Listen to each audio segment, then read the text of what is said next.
we better get moving. We've got a very full, busy agenda today. And I will just say with that in mind, too, that we do have a busy agenda. To keep things flowing and somewhat organized,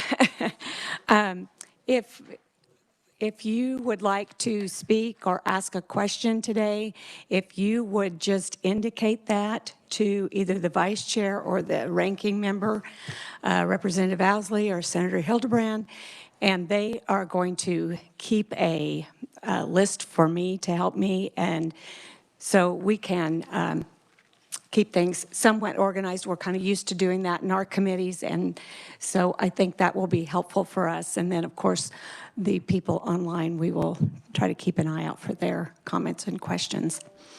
Okay, so we will jump right into our first item on the agenda, which is the agency response to previous task force questions. And we will call on our own task force member, Janice DeBoer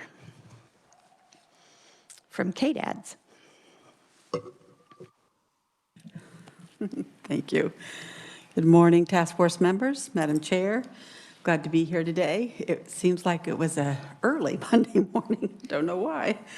I will say this, Madam Chair, as we open this up, I don't think these questions are going to take 45 minutes, so maybe that will keep us moving along. The presentation this morning is response to questions. Should have it in your packet. Good. Question number 1, which is on page 2, was information on the dementia training required for nursing facility staff. I won't read this to you, but please know Scott Bruner, who is our Deputy Secretary over Survey and CERT, will be here in a bit, and Lacey Hunter will be here tomorrow. So they will probably be much more able to answer questions you might have specific to this question as you read this through. I'm going to go ahead and move us to question number 2, which is on slide 3, and same answer. That is it part of the survey process to check the existence of language in assisted living contracts addressing when a resident could be asked to leave? The answer is yes, and I will let you read that answer. And again, if you have questions that are very specific to this issue, Scott Bruner will be here later, and then Lacey will be here tomorrow afternoon. Lacey Hunter is our Commissioner of Survey and CERT, so she can answer the questions much better than I. On slide number 4, how is KDADS holding the MCOs accountable other than rate structure for increasing the HCBS capacity? That's a really good question. The MCO contracts, and you all know we do have 3 MCOs in our state, Aetna, United, and Sunflower. We do include pay for performance expectations in the contract itself, as well as we have liquidated damages for key goals and metrics. KDH&E actually manages those contracts with the 3 MCOs, but KDADS does come to the table with pay for performance expectations when it comes to long-term care. So I will also say we meet with the MCOs frequently. Not once in a while. We meet with the MCOs frequently. So we do have opportunities to share with them our concerns about the various programs and HCBS network and capacity issues. That is one of our topics that's recurring often, which is redundant. But slide number 5, I went ahead and included this rebalancing slide again from the CMS toolkit, just to refresh your memory as far as what rebalancing is all about, because you've invited the MCOs to be here for 2 hours later today to talk about several issues, including their role in rebalancing. So I just wanted to share with you this particular slide and note that, again, HCBS, those are optional services. So unlike the nursing facility program, which is called an entitlement program in Medicaid, states must provide a nursing facility program.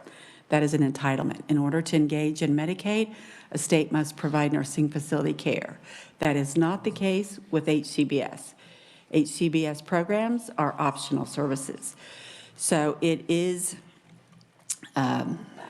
it is a challenge for states to support and maintain HCBS. Kansas has done that fairly well for years. But I just wanted to remind you of rebalancing and what that means. And I'll be happy to answer any questions. On slide number 6, you ask to provide reports that show where Kansas falls regarding HCBS rebalancing in comparison to other states. And I think I did mention the 372 report. And I'll be darned, I went back to try to find that report. I couldn't find it. What I'm going to show you on the next slide is information from this rebalancing toolkit from CMS. It's a incredibly informative report. It's just a good read if you like reading about long-term services and supports. According to a report I did find, though, in that particular toolkit, which was a link, is that according to the most recent data available from CMS, and I think it was 17 and 18, Kansas ranks 8th among states in use of LTSS for HCBS, which really surprised me. It wouldn't have surprised me a few years ago, but it surprises me a bit recently just because it doesn't feel sometimes as though our HCBS system is receiving the same amount of attention it once did, but that's where you'll have the opportunity to hear from the MCOs from their vantage point as far as what they're doing to support HCBS in Kansas. So if you'll go to the next slide with me, this is actually the source data for that 8th ranking, and you can see here we're ranked 8th now. This report was linked to the toolkit. This report, however, is a 216-page report. So there were caveats and more caveats as far as how these rankings were determined. And I did not read the 216-page report, although I would really enjoy that. I will hopefully spend more time with it at some point in time. It was really, really informative as far as how these rankings were established. But this one particular report, based on this particular findings, if you will, on this particular day, ranked Kansas as number 8, which is really good news. I was just a little surprised we were still ranked that high, but that's a good thing. So that was hopeful and helpful to know.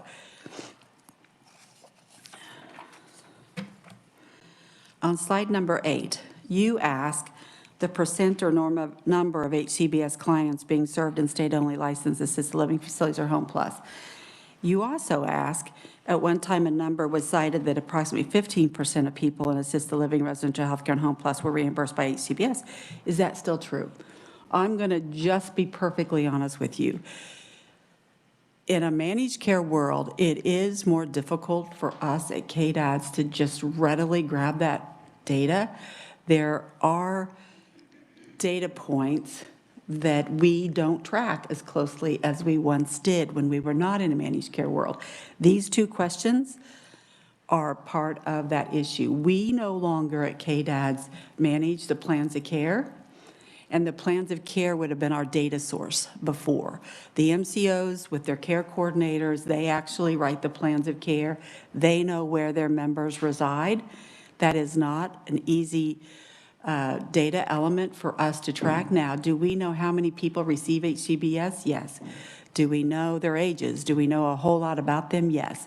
Do we know where they actually reside readily? No. We couldn't find it quickly.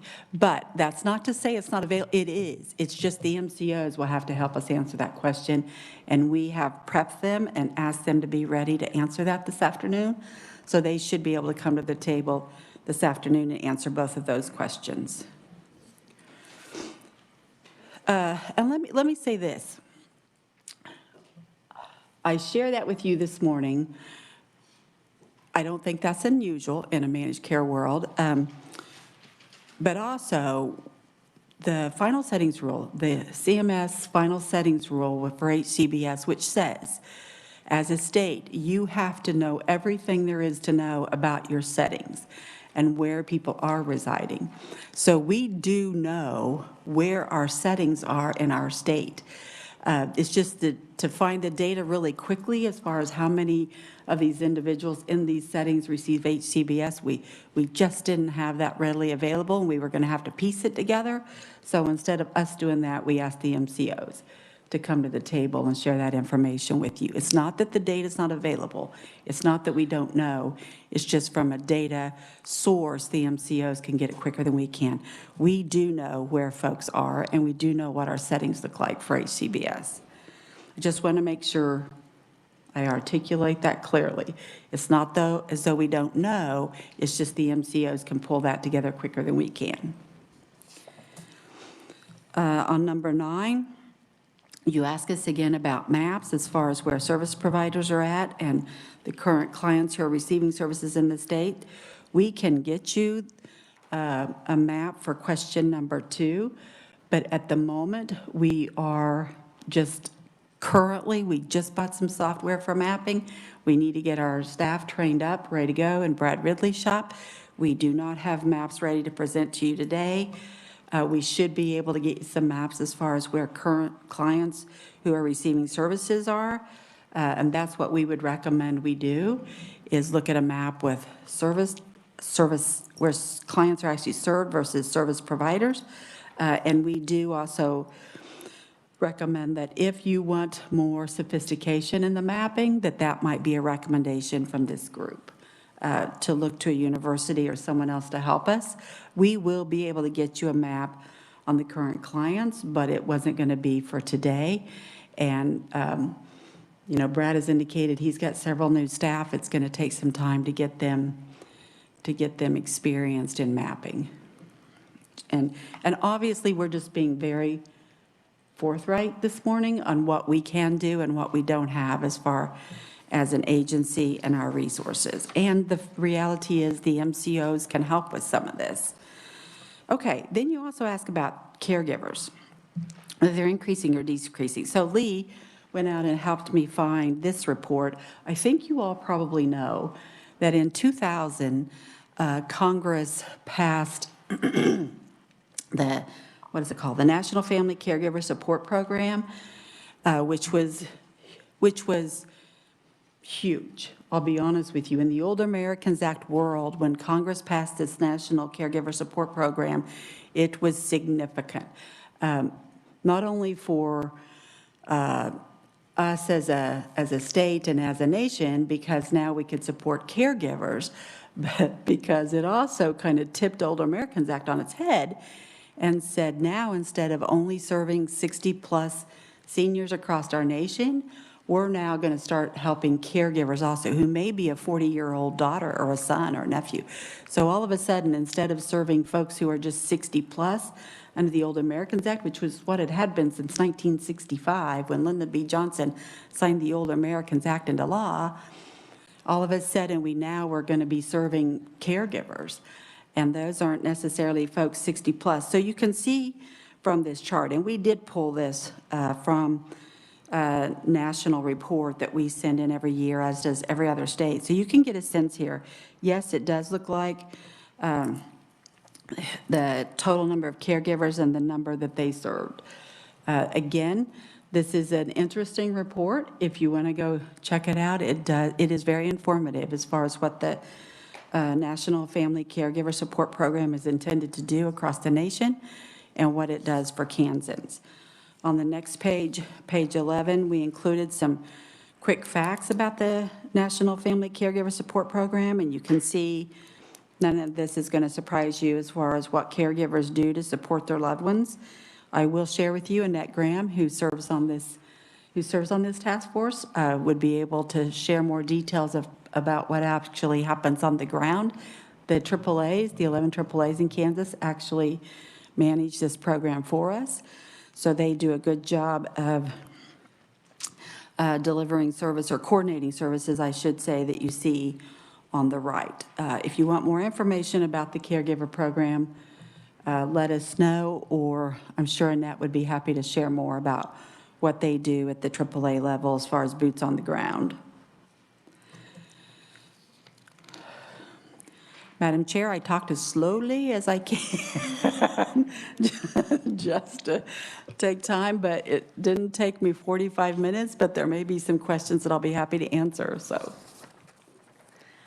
Janice, I don't think we have any problem with being ahead of schedule. Okay, that's what I was hoping you would say, Madam Chair, because I told Lee, I said, Lee, I don't think this is 45 minutes.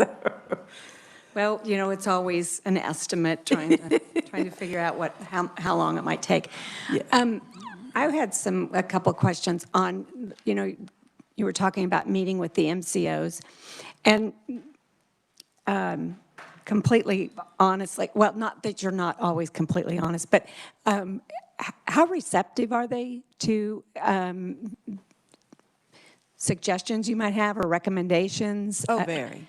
Very? Very, yes, definitely, yes. I mean, we bring policy to the table, we bring policy ideas to the table, and they give us feedback and input, and then obviously if the policy goes through, they follow the policy. So very, very. I think, Madam Chair, it's more just the data that, you know, we don't have as much data just readily available at a quick grab as we used to, but the MCOs do. Yeah, they do. So when we say, you know, ask the MCOs, or we'll ask the MCOs for that data, they do. I mean, they're very, very responsive, and you will hear that this afternoon.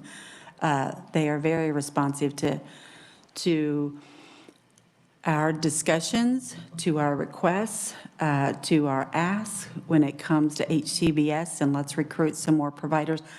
I'll be honest with you, for autism, for example, when it comes to brain injury, when it comes to TA, even for elderly, I mean, yes, they're very responsive. Yes. Great, great. So I'll look to the task force. Do we have questions for Janice? Okay, you covered it. Thank you. Either that or it's Monday morning and everyone's still Everybody's tired. trying to get with it.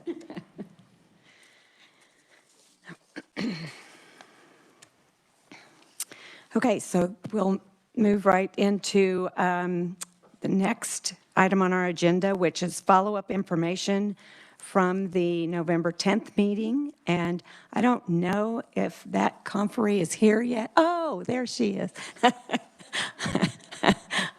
Of course I knew you were here. So we'll ask Arida to respond. Mine also will not take 15 minutes. We built in a little extra time because thank you. This committee always has lots of questions, so we wanted to make sure that we allowed for those. But I just wanted to give you an idea of what was available for you. The first is a KLRD memorandum on Tennessee Long-Term Services and Supports Workforce Program.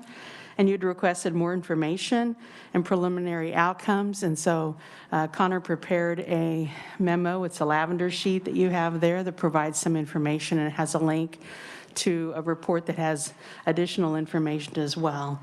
So I encourage you to look at that. If you have questions, I'm sure Connor would be happy to help you. Next, we have not included in your packets, but it is a document that's online. KHI, when they provided the work group charter at the last meeting for your consideration, omitted one of the responsibilities that this committee has, the topic of HCBS rebalancing. And so they just added that to correct that document, which is why you didn't receive a copy. That information will be provided tomorrow, and it'll be corrected there as well. So we didn't just reprint another identical document with just that item on there. And then there are 3 documents here that are resources that are recommended by task force members. In the past, we have put some of these resources on the KLRD website, but we tend to put only on the KLRD website documents that are state agency public documents or documents that we have created.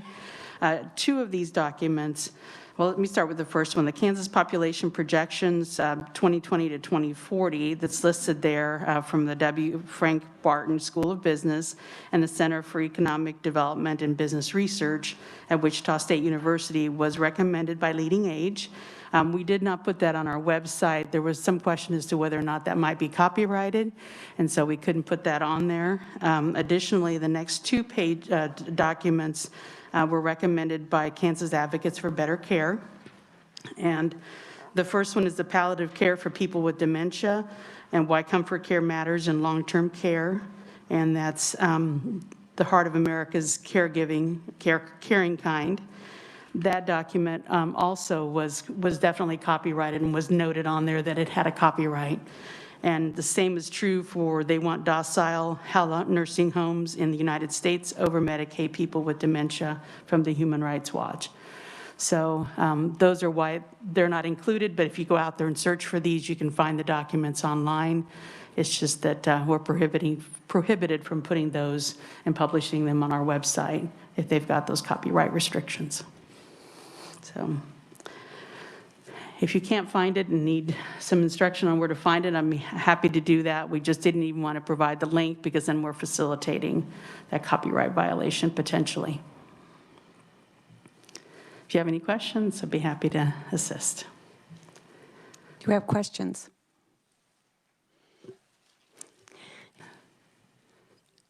Oh, yes, Camille. It's okay, thank you. I really just was going to make a comment on the they want docile, that Kansas was one of 3 states that the Human Rights Watch did come to and did interviews for that report. Thank you. Any other questions? Let's see if we have any online. Okay. Thank you. Representative Esau. I guess I was confused about why putting the link there would potentially violate copyright. I think the link can't stay in the minutes. I mean, there's no guarantee that it's going to stay active, and so we don't like putting links in the minutes. But providing the links to the whole committee, essentially we would have to put that out there then on the website as well. And there was just some concern from our leadership that that might be questionable. And so we just decided to provide the titles so that individuals could find it themselves, just as a precaution. Haley has a question. Hi, I do have a question about the Tennessee study. I'm curious on here, it states that points went toward incentive payments for the nursing facilities. Was that at all tied in with Medicaid reimbursement, or how, do we know how that was established? I'll let Connor Stangler, who Thank you. prepared the memo, go ahead and answer that if you don't mind.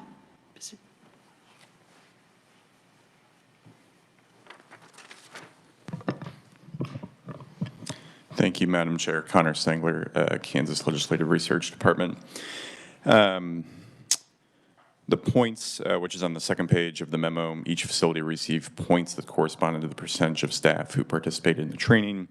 Points went toward incentive payments for the facilities. I believe that was linked to the Medicaid value-based payment system, but I will double-check the report just to make sure I'm not giving false information. Thank you, Madam Chair. Thank you. Other questions?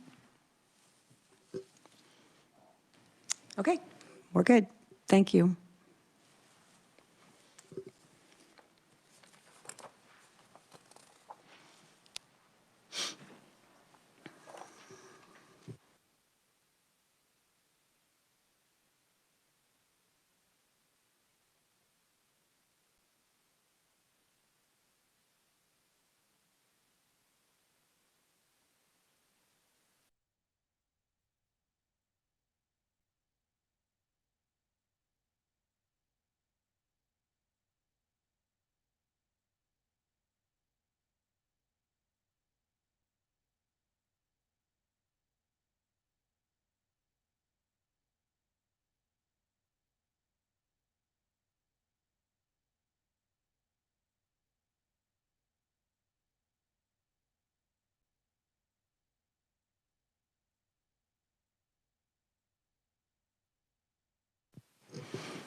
We're going to pause here for a few minutes. We're so ahead of schedule that we don't have our next conferee online. You might take a minute to look in your packet. Let's see. Oh, no, that's for tomorrow's packet. Well, this will give you a few minutes to look through your packets and see what's ahead for the day.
connected.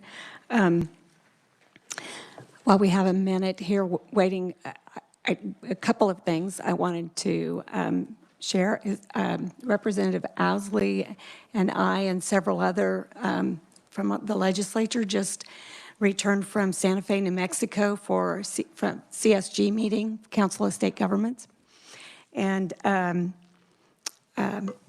don't know, I saw Jared there a few times. I'm not sure if we were in the same sessions or not, but I went to a couple of them that were particularly interested to senior issues. And when I can have a minute, just got home over the weekend, and I drove. Representative Owsley flew, but when I have a minute to kind of decipher my notes and think there might be some things that, I know there's some things to share, but I'm not prepared to right at this moment. Talked a lot about mental health and the isolation. So I wanted to let you know that, and also share condolences to the Bob Dole family. It's certainly a sad day. We kind of knew that day was going to be coming at some point soon, but that was sad news to hear over the weekend. And then also share condolences to our colleague, Senator Dietrich, who lost her husband last week. And we've had several sad incidences in the last month or so within the legislature. And so I hope those days are over and we can move into January and a new year and put 2021 behind us. Are we ready? Not yet? Okay.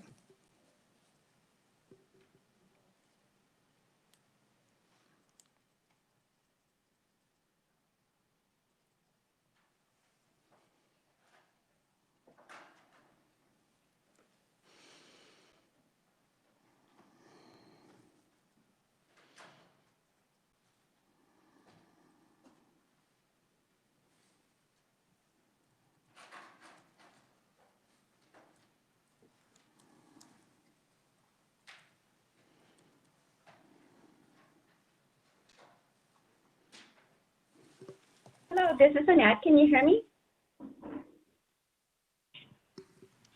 We can Hello? hear something. Hi. Hi. Hey, I'm really sorry. For some reason, it's saying WebEx not a valid link or something. So if you don't mind, I can just do by audio. I'm sorry I can't see the room or see you guys, but I would still be happy to do the presentation just by audio only. Okay, well, we can hear you just fine. It's not ideal, but we'll adjust and do what works. And so this is Annette Grant, and she is going to do a presentation on formularies for psychiatric medications and step therapy impacting senior population. And so I will turn it over to you, Annette. Great, thank you, and good morning, everyone, and thank you, Madam Chair and the members of the task force. Again, as she said, my name is Annette Grant, and I'm the Pharmaceutical Program Manager for Kansas Medicaid. So in my presentation, I tried to hit the key areas of things that I thought that I was being asked for. So we'll start first with what is a formula. And for Medicaid states, this is pretty defined for the most. We cover the drugs that the Centers for Medicaid and Medicaid Services requires to cover. They're called covered outpatient drugs. And there are criteria to meet. First and foremost, to cover a manufacturer's product, they must participate in the Medicaid drug rebate program. So it first must be a rebate eligible drug. The states can add a few other things in their state plan if we want to cover other things, which we do cover some over the counter and some compounding agents, which we're not required to, but we've chosen to. So, but the drugs that we must cover, they must be from a participating drug rebate manufacturer product. This set of drugs, this formula is really a day-by-day basis, and that is because some products are added and deleted on a weekly basis. Some manufacturers join the rebate program. Some manufacturers leave the drug rebate program. So therefore, when they leave, we don't no longer cover their products. Sometimes a drug will change status. So, for instance, they might be a prescription drug, and then if it moves to an over-the-counter product, you know, some of the allergy medicines you might recognize, like Claritin, Zyrtec, things like that, used to be prescription only, and then they move to over-the-counter status. Some of those products, sometimes CMS still has requires us to cover, and sometimes they don't. So if they're ones that they do not, then we may no longer cover it either, because based upon the rules and the funding and all of that. So as you can see, sometimes products can change from day to day. Well, I would say week to week, because we update with CMS every week. So our formulary can be changing quite often. That's why we really can't put out a quote formulary list. First of all, it'll be extremely long, and second of all, it's changing. So that's the full bucket of drugs that we cover, and we pay for. Of that, there's a subset of drugs that are called the preferred drug list. The drugs in the preferred drug list, we apply a management tool whereby the most cost-effective drugs in that drug class or drug category are to be tried first before a more expensive drug in that PDL class can be tried. Similarly, when the most cost-effective drug is required to be used first, and this requirement is part of the Kansas Medicaid medical necessity prioritization criteria, this is referred to as step therapy. A step therapy approach to care requires the use of clinically recognized first-line or previously available drugs before approval of a more complex and often more expensive medication where the safety, effectiveness, and value has not been well established. Step therapy requirements ensure that an established and cost-effective therapy is utilized prior to progressing to other therapies. If the required therapeutic benefit is not achieved by use of the first-line drug, the prescriber may request use of a second line, then subsequent lines of medication. Both lateral and vertical step therapy drug use measurement tools are applied in both commercial and Medicaid state drug programs. Today, I'm just speaking to Medicaid, but just for understanding that this is applied in both commercial and Medicaid state insurers.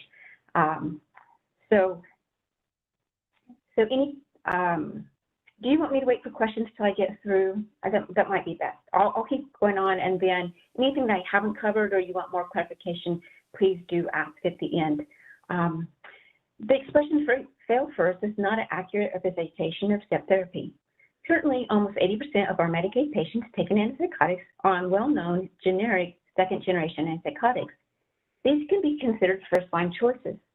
They were very likely the first choice second-generation antipsychotic for many patients, as they were the only second-generation antipsychotics available until very recently. It is true that some medications are known to cause certain side effects and may not be preferential for some patients. Sometimes it is not known who will get a certain known side effect. For example, a well-known class of blood pressure medicines called ACE inhibitors, captopril, lisinopril, monopril, all different ACE inhibitors in that drug class. There are some that are more known to cause a cough, and some less known. In fact, lisinopril is the one most commonly prescribed in that class because it's less likely to have a cough side effect, but there have still been patients I've had that have gotten the cough side effect. So it's not always known. A patient can be on it and not ever get that side effect. That's kind of a little bit more patient-specific, and it's not known until they start it. Other factors, sometimes there are other factors that are common for a drug, and it's best to select against that factor. For example, olanzapine is an antipsychotic that tends to be known to cause weight gain. So if you have a patient that is already has overweight as a condition, then you would not choose, or you typically would not choose olanzapine for that patient because you don't want to add to that weight gain condition.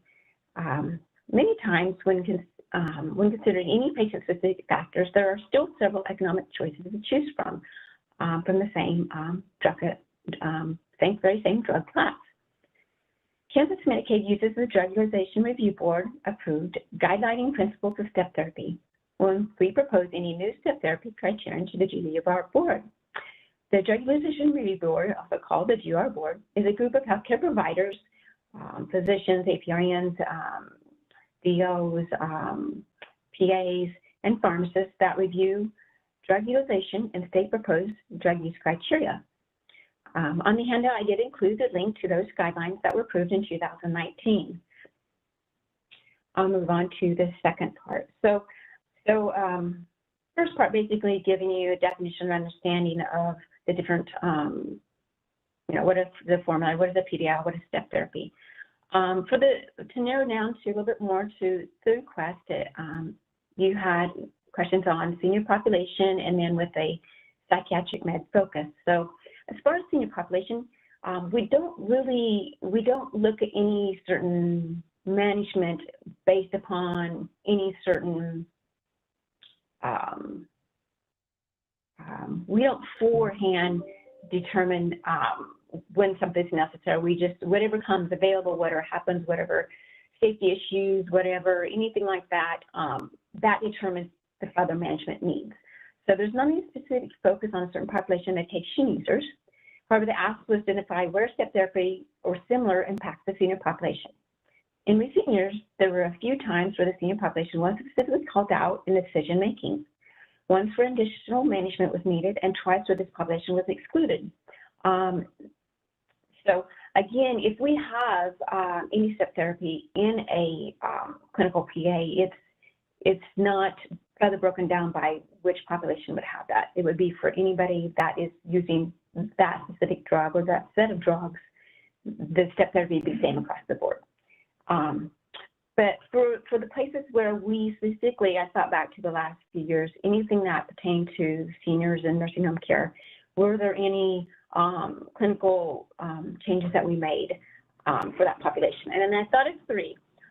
The one where we added management tool to was in the antipsychotics for the elderly, and that is because based upon a 2017 SAMHSA report on inappropriate use of antipsychotics in the nursing home population, we added some criteria. This criteria is first presented to our Mental Health Medication Advisory Committee, and they approved it, and then we moved forward to the DR board who put the final simple approval on this criteria. So the criteria really, and it's in the handout, but the first one, so it's for patients greater than 65 years of age, long-term care, non-dole eligible group, they must meet the following. And basically it was the diagnosis because that was the safety measure. It's a black box warning to give antipsychotics to patients who only have dementia. And it's definitely a safety risk, a death. And so when CMS looked over the records for our state, we were number 50 out of 51, which is like almost the worst rating. We weren't 51, but we still thought, okay, we need to do something about that. So we added this diagnosis to that patient age, like you need to make sure they have a diagnosis that is warrants an antipsychotic before you give it. It could not just be for dementia. But we did recognize that there are times in the facility where the caretakers in the facility need, to be able to give an antipsychotic in what I would call it kind of an outlier situation. And that would be the second bullet point. For dementia/major cognitive disorder, for the treatment of agitation or psychosis when symptoms present a danger to self or others. So we did leave them with the one-time dose here or there when it was a patient safety issue to themselves or others, other patients or other staff. So we did put that in there. So it is more broad than CMS approval or recognized use of an antipsychotic, but we felt justified that the nursing home does mean that outlier time where they need to be able to give a dose of an antipsychotic for a patient who typically is not on, would not be prescribed continual antipsychotic use. The second time where we specifically called out the senior population was in the opioid crisis management. So at the point of sale prescribing for opioids. And in this case, we excluded a certain populations, those in hospice or palliative care, those with cancer diagnosis or sickle cell disease, and patients residing in assisted or custodial care environment and medication is facility administered. So we excluded that patient population. And then the third time where we excluded the the members of the nursing home population were in so most recently, one of the many things in the Support Act, which is the act that was passed to help combat the opioid crisis, is that Medicaid providers must check the Kansas Prescription Drug Monitoring Program, our Kansas one is called KTRACS, for members before they prescribe controlled substances to Medicaid members. We removed this requirement for members in the following designations. Those with cancer or sickle cell disease, those in hospice or palliative care, and members residing in an assisted or custodial care environment. So again, we apply things where it is appropriate, and we try to not apply it when it's not appropriate or not effective. So those are the 3 times in the last 3 years I thought of where we actually included or, we added or we excluded the senior care population. None of those are particular to step therapy because, again, step therapy applies across the full patient age range for the approved age from the FDA. And we haven't applied anything step therapy specifically for only seniors. Again, we apply that for all age brackets whenever there's a step therapy. But we have found times where we chose to exclude a requirement on the nursing home population. So those are the areas that I thought that I would go over that met the request. Definitely open for questions and clarifications from anything that I presented so far. Okay, do we have questions for Annette?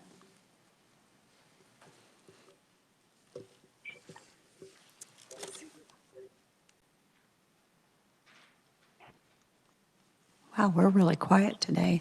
Not even a question online. Annette, the audio's not great. It's not the audio, it's the acoustics, I think. And so I don't know if you said something about this. We've got your written testimony, but at the conference that I just got back from, there was some discussion of other states passing legislation that did not allow for step therapy for drugs for mental illness. If they were already on something and maybe and were having success and then switched companies or the drug list changed on them and that was no longer a preferred drug, that they were being forced to go back through the steps of and experience the failure before they could go back to what they know works. Yeah, we do not have that. We have a policy where if somebody's on a drug 80% adherent, then they are allowed to stay on that drug, regardless of whether it's PDL or step therapy or anything like that. If they are already established on the drug and adherent, they are not required to change. Yeah, we don't change people who are already established on something. This is only for new starts. I mean, newly diagnosed and they're going to be newly on a mental health medication. So no, if somebody's already on something and they're 80% adherent, they can continue on that. There's no requirement to change. Okay, good. Thank you. You saved me some work. You're welcome. Any other questions? Okay, thank you, Annette. You're welcome. We're going to get a nice long lunch today. But I do see that Kyle's on. So next up, we have an overview of community mental health center systems and services available and certified community behavioral health clinic transition. So first up, we have online Kyle Kessler, the executive director of the Association of Community Mental Health Centers of Kansas. So Kyle, welcome to the committee. Thank you, Madam Chair and members of the task force. I have a rather unconventional request, Madam Chair. If I could get about 2 minutes to go in the other room to let our other speaker know that he will be following and we're running about an hour early. So I just happen to be jumping on. We have a conference going on integrated health, or a collaborative meeting with the Community Care Network of Kansas and the Association of Local Health Departments. So if I can get our next speaker also ready to go, then that will probably save us a little time with me not going and hunting him down. Great, go ahead. Okay, thank you.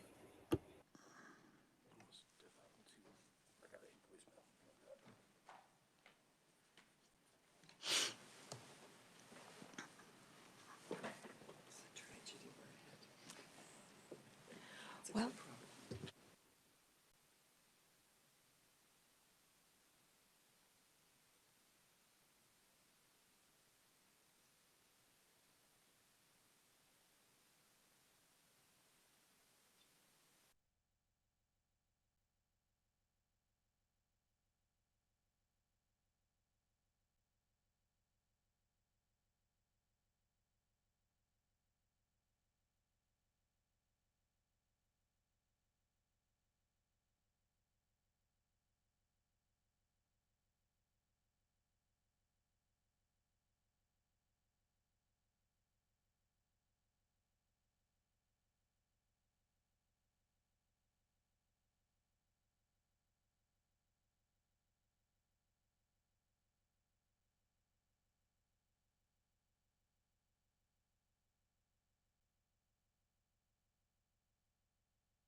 Madam Chair, I'm back.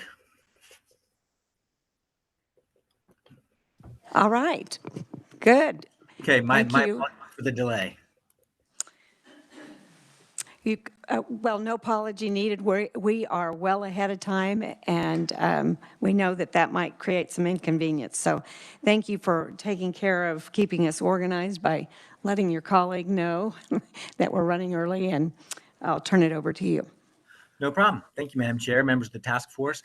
My name is Kyle Kessler, and I'm the Executive Director for the Association of Community Mental Health Centers of Kansas. Again, we represent all 26 licensed CMHCs around the state and provide behavioral health services in all 105 counties, 24 hours a day, 7 days a week. As part of licensing regulations, CMHCs are required to provide services to all Kansans needing them, regardless of their ability to pay. This makes the CMHC system the safety net for Kansans with mental health needs. We appreciate the opportunity to provide the task force with an overview of the Kansas CMHC system. We provide treatment and recovery services to Kansans covered by Medicare, Medicaid, private insurance, and those who are uninsured and underinsured. Per the state automated information management system through KDADS, we served over 145,000 Kansans a year for the last several years, probably closer to 150,000 now. The 26 licensed CMHCs operating in Kansas have separate duly elected and or appointed boards of directors, and each of these boards is accountable to the citizens served county officials, the state legislature, and the executive branch of government. And all are required to submit data to the state in order to receive federal mental health block grant funding. Every county in Kansas has a CMHC that is designated to serve it. And CMHCs range in size from serving a single county to as many as 10, 13, or even 20 counties, as High Plains Mental Health Center does in Northwest Kansas. CMHCs have a combined staff of over 5,000, although current estimates are that they are operating with approximately a 12% vacancy rate and providing mental health services in every county of the state in over 120 locations. Outcome performance measures have been specifically delineated in contracts with the state of Kansas since the Mental Health Reform Act of 1990 was passed. The CMHCs operate under extensive state licensing regulations, are subject to licensure site reviews, and provide required data routinely to KDADS. The CMHCs also conform to Medicare and Medicaid and Medicare standards and audits. CMHCs were originally established to allow citizens to recover from mental illness in their communities through access to preventative short-term treatment and care. The system dramatically shifted after the Mental Health Reform Act was passed toward a more long-term public treatment and care system, including case management and crisis services. Kansas originally had state mental health facilities in Osawatomie, Larned, Topeka, and Kansas City. And with the closure of Topeka State Hospital and Rainbow Mental Health Facility in Kansas City, the state currently has 2 remaining state mental health hospitals in Osawatomie, which serves eastern Kansas, and Larned, which serves western Kansas. During the period from 1970 to 1997, the state hospital average daily census declined by more than 80%. Many former hospital patients began to rely on CMHCs for mental health treatment to maintain their ability to live in their own communities. Funding for CMHCs has been cut substantially up to the 2017 legislative session, when leaders in the legislature stepped forward to begin restoring funding to the CMHC system.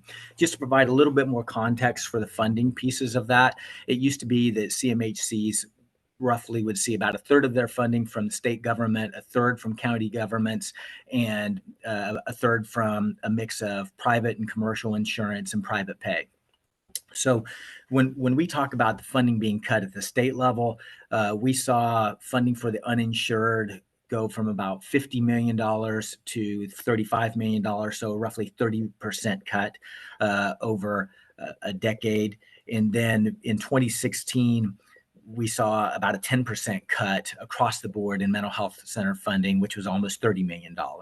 And that was through a 4% cut in Medicaid funding, and then the loss of the health homes program, and then the loss of all screening services for youth. And so that ended up being an awful legislative session for us. And so it was really the establishment of our initiative out of our association, which was called Mental Health 2020, that called for restoring funding to the CMHC system, and not just restoring the funding, but actually expanding a lot of the services that were provided to, and restoring a lot of the services.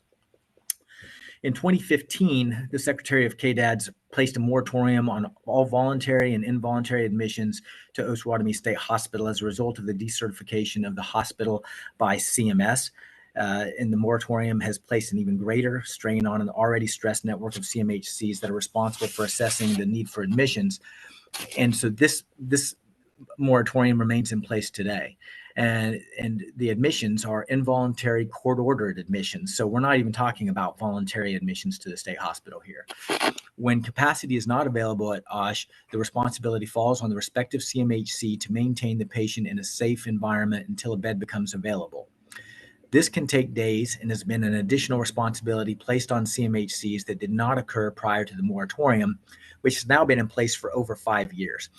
Over the past year, Larned State Hospital in Western Kansas has reached a maximum capacity multiple times as well, in essence creating a managed moratorium for that area of the state. And when we talk specifically about services for older adults, we recognize the need to grow these areas of our service array. And while older adults may access many services provided by CMHCs, some CMHCs provide specific services for this population. And examples include caregiver support groups, therapy provided in nursing facilities, and where the CMHC may or may not be reimbursed. Partnerships with area agencies on aging, Meals on Wheels, or other community partners for targeted outreach and service delivery, volunteer opportunities and specialized evaluations. And approximately 30% of CMHCs employ staff who specialize in aging services. A lot of that's going to depend on the size, but some of it also depends on the demographics and what the size of the aging population is in the CMHC catchment area. Recently, the state has entered into a pre-settlement agreement with the Disability Rights Center to expand specialized services to residents of nursing facilities for mental health. There are only 8 of these facilities around the state, so it's not a large number of providers, but they have been very important, especially in a time when we've had waiting lists in the state mental health hospital area in Osawatomie. And just as an example, I remember sitting about 5-6 years ago with the former commissioner of behavioral health at KDADS and at Osawatomie, and they were trying to place a lot of the long-term patients at Osawatomie at some of these facilities at nursing facilities for mental health, or NFMHs as they're referred to. And so even though that's not considered in-home community-based services, it is at least back to closer to the person's home community. Excuse me. CMHCs employ liaisons who work closely with NFMHs and who will work with KDADs to develop strategies for increasing community resources for those discharged from or at risk of placement in NFMHs and strengthening the discharge planning process. We also wanted to visit some with the task force about the new CCBHC initiative. The Kansas Community Mental Health System is in the process of a major transition to this model. And based on the recommendation of the 2020 Special Committee on Mental Health Modernization and Reform, as well as enthusiastic support from behavioral health providers, advocates, and other community partners, the 2021 Kansas Legislature passed Senate Substitute for House Bill 2208, establishing the CCBHC model in Kansas. And in short, the legislation requires KDADs to establish a state certification process and this for CCBHCs and the Kansas Department for Health and Environment Medicaid Division to establish a prospective payment system by May of 2022. We're having weekly meetings with KDHE and KDADS over this model and have appreciated greatly the partnership both have shown. The CCBHC model requires delivery of 9 core services as well as mandatory staff trainings and competencies. The services include crisis services, screening assessment and diagnosis, which include risk assessment, person-centered treatment planning, outpatient mental health and substance use services, primary care screening and monitoring of key indicators and health risk, targeted case management, psychiatric rehabilitation services, peer support and family supports, and community-based mental health care for active duty military members in service and veterans. Excuse me.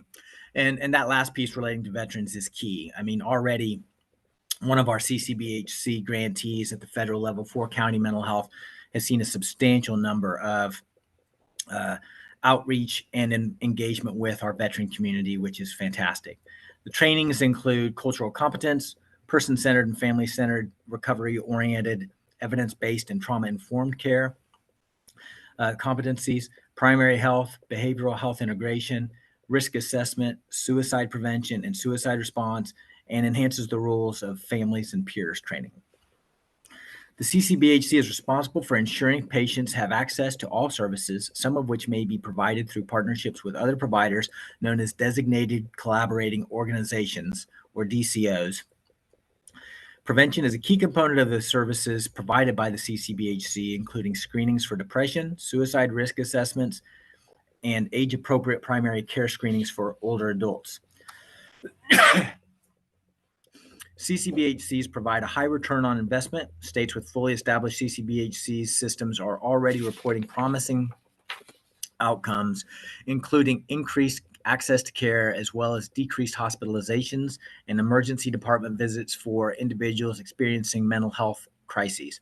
I would add here that this can't come soon enough for Kansas, obviously. I suspect many of you hear reports from your local communities, either hospitals or emergency rooms, or maybe law enforcement, about the increased engagement with individuals with severe mental illness who, again, are just having to wait for state hospital beds, which used to be available within the same day or maybe following day. And now sometimes it can take up to a week to get into a state hospital bed.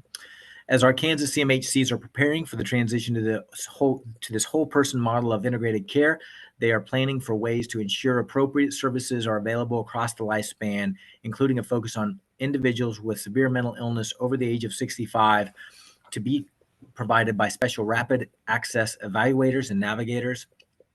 And I would say, in conclusion, as we look at additional resources our system could really use, not just as it relates to funding, but certainly workforce. I'm sure you all have heard an awful lot about the workforce shortage in Kansas in the Health and Human Services arena. And one resource that would be extraordinarily helpful to the CMHC system, and I understand that this is a federal issue, but even any weight that our state legislators could bring to bear with our federal members of Congress would be great. But the federal passage of the Mental Health Access Improvement Act, which is Senate Resolution 828 and House Resolution 432, would allow marriage and family therapists and mental health counselors to receive reimbursement from Medicare for their services.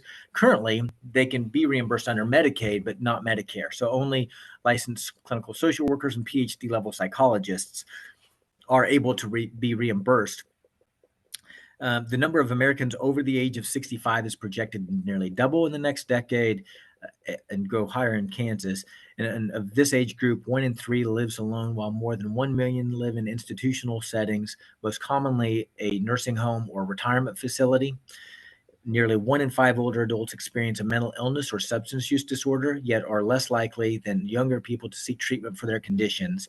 And allowing additional providers to serve Medicare enrollees with behavioral health disorders will expand our workforce in Kansas and allow for more timely treatment to patients with behavioral health conditions. So and we have several universities and colleges in Kansas that have programs for marriage and family therapy and curriculums for counseling. So that's really a workforce component or competency that we're not taking full advantage of in Kansas just because it's not eligible for reimbursement through Medicare. So with that, Madam Chair, I would conclude my presentation and stand for questions at the appropriate time. Thank you, Kyle. I know you have a meeting to get back to. Yeah, but I've got a little bit of time. It's just getting started. Okay. All right. Well, we'll do questions now then so that, do we have questions? Okay. Oh, yes, Annette. Thank you. Annette Graham with the Kansas Association of Area Agencies on Aging. I have a few questions to ask Kyle. Thank you for your presentation.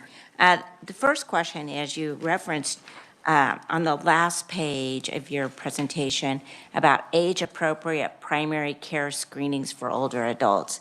Can you tell me what that means, or can I highlight that? So that will be something that the aging specialists who are at CMHCs, and not all CMHCs have those positions at this point in time. It's a direction we hope we are able to go more in the future. And some of that will also be through work with our partners at the primary care or primary at the safety net level. So I would probably keep it at a general explanation there in that. Okay, all right, thank you. And you, nice segue for my next question. You did say that approximately 30% of community mental health centers employ staff who specialize in aging services. Can you provide a list or of which CMH have those specialists? Yes, and we would be happy to do that. In fact, we just, in preparation for this presentation, we just surveyed the CMHC, so we hadn't heard back from all of them yet.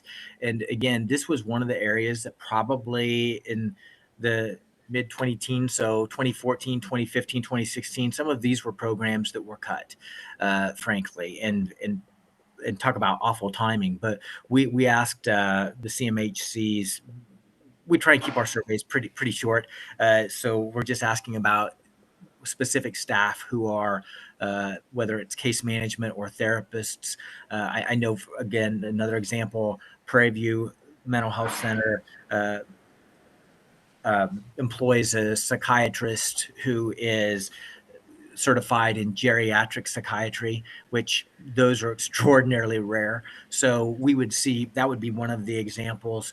But yeah, and that's something that we can get. And again, psychiatry is again something we've tried to work on for 4 or 5 years, and are just still having a lot of trouble recruiting and retaining those positions. But we can get you a specific list. Okay, thank you. And then my final question is in regards to the pre-settle agreement with the Disability Rights Center for the NFMHs. Now, am I correct that Kansas is the only state that still has NFMHs? Yes, to my knowledge, that's correct. And they have really, I want to say, evolved or just changed over the years. The use, I think that probably 10 years ago, you would have heard folks say, yeah, this is an area where it's all state general funded, and the amount of rehabilitative services that can be provided are pretty minimal.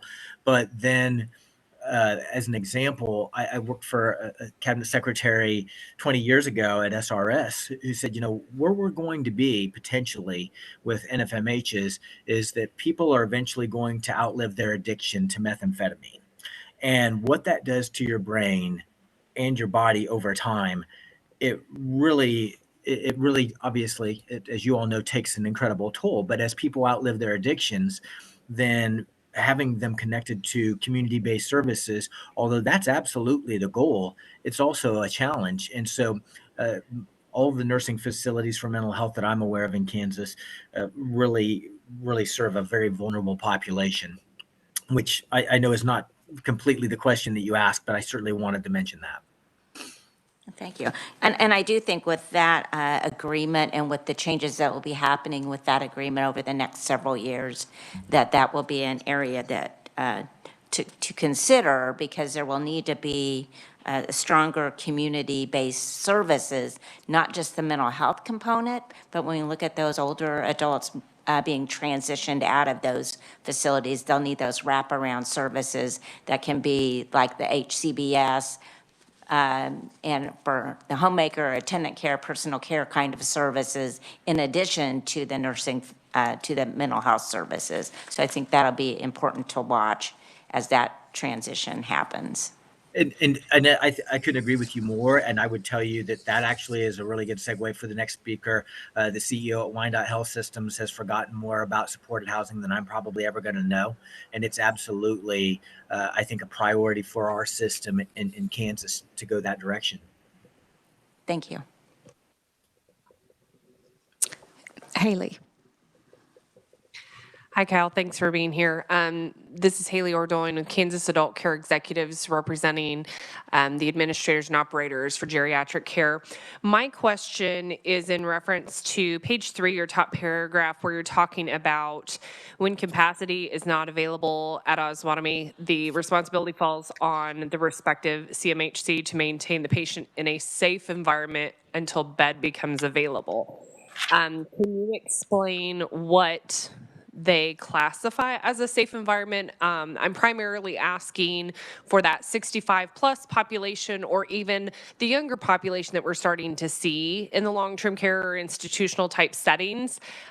Because my experience is that a lot of times there's not exactly a really good option for what the quote unquote safe environment looks like. And for long-term care settings, assisted livings, they're often discharged back to that. Or if they present at an ER via law enforcement, they're really discharged back home. Yeah, and the communication it's a good question, Haley. And I think that it's the communication piece becomes so important. And I know the chairwoman and others have heard me express concern several years ago that when the moratorium hit Osawatomie State Hospital in 2015, that it was going to compound already challenging circumstances and relationships at the local level. And there would be an awful lot of finger pointing from whether it was long-term care to CMHCs or CMHCs to hospitals and law enforcement. And it was incredible to see how all of those relationships actually matured sounds condescending, but certainly they really gelled in a way that everyone was pretty frustrated with state government at the time. And so maybe that was a bit of a bonding point. But I think that to see how everyone worked together was significant. But you can only have that kind of stress for so long before, whether it's, and especially the workforce issues, people are extremely protective of their workforces now, because you don't want to give them a reason to go work for a employer or industry that isn't directly related to all the training you've provided to them, right? So I think it's something that for us, seeing that safe environment and knowing that language, again, that we used in our presentation is very general, but it can be a nursing facility, or if you call in and try to get someone admitted to a state hospital bed, it's not uncommon if someone says, are they in a safe place? Well, then if you say no, then you're supposed to call law enforcement or the CMHC. And if you say yes, then they'll say, okay, we'll get to them when we get to them. So you're in a bit of a catch-22, is how folks feel, I think, at the local level. So my hope is that partnership between the CMHCs and their local partners will continue to carry the day. But if you're having, I would certainly extend, whether it's my cell phone number or contact information to anyone on the committee. We want to hear if there are challenges at the local level for any of you. Yeah, Kyle, that's precisely where I'm going with this, because at the long-term care level, it seems as if we try to coordinate to discharge to geriatric hospitals. And as you very well know, those seem to be becoming fewer and fewer. So we run into that issue. And I'm concerned where that ties into our workforce shortage of the environment that staff is now providing a level of care beyond what the expectation would have been. So thank you. Absolutely.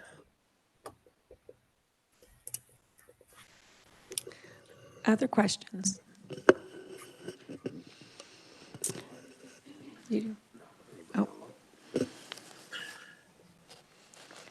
Oh, I'm not seeing anybody online. Madam Chair, can I? Oh, I'm sorry. No, you go ahead.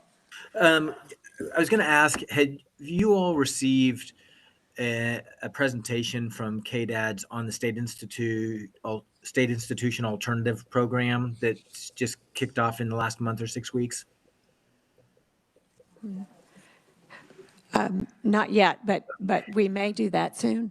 Okay, and the reason I ask is because I think that it fits with Haley's question some, and there are more, I have more optimism now about where we're going with some of these programs, that because there are some hospitals that are picking back up geriatric psych, which when the pandemic hit, not to mention all of the anxiety and depression and compounded feelings of mental health issues that folks had.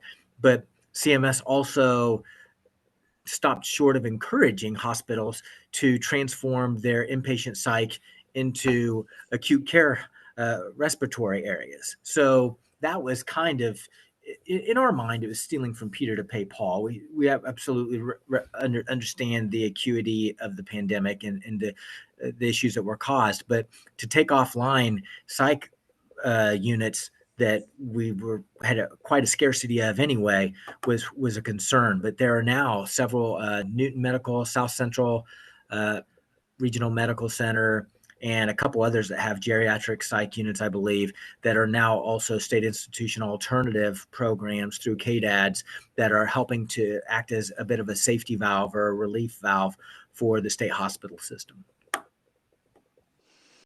Yeah, and I'm sure you're aware the geriatric psych unit in Beloit just closed. So that is. That's a loss. It's a loss, but possibly an opportunity for more beds for the state. I don't know. It's not something that I've investigated yet because I just found out about it a couple of weeks ago. We have another question. Were you finished with that one, Yes. Kyle? Yeah, Yeah. okay. Linda Mowbray online has a question. Hello, Kyle. Linda Mowbray, Kansas Healthcare Association. Hi, Linda. Hi.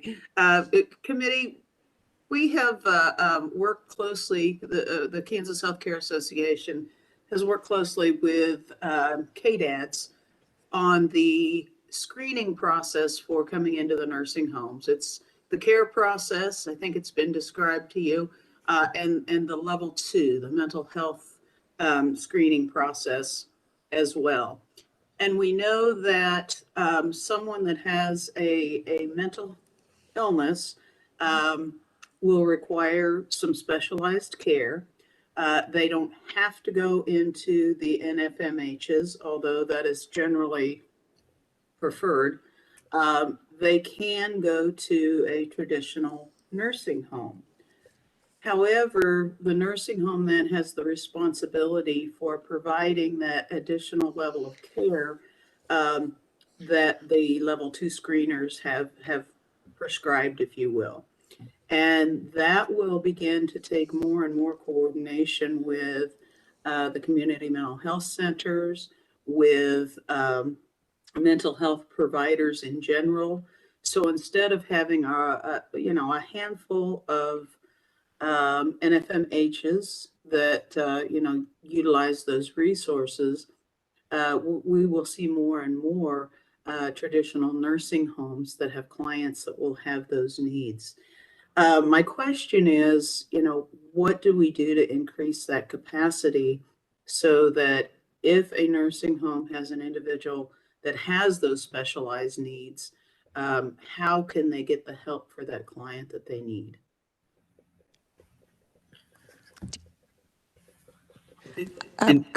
Kyle, if you hang on just a minute, I think Janice DeBoer, do you have a response to that? And Linda, if I might go first, this is Janice DeBoer, Deputy Secretary of Programs at KDADS, and then Kyle, feel free to chime in. Linda, just to let you know and the members of the task force know, we have done some reorganization in our department, and we've included the care and the PASSAR processes in our Behavioral Health Services Commission. That was very deliberate, very intentional. It was partially in response to the Nursing Facility for Mental Health Settlement Agreement, the pre-litigation settlement agreement, that the upfront screen that Linda is referring to would be more robust, if you will, and directly linked to our behavioral health side of the agency so that the mental health issues. And also, Linda, I think you might be aware, but I'm not sure how much we've talked about this. The governor in her budget last year and the legislature did support our request for funding for specialized services for individuals in the NFMHs, and we very much appreciate that. Linda, our plan is to replicate.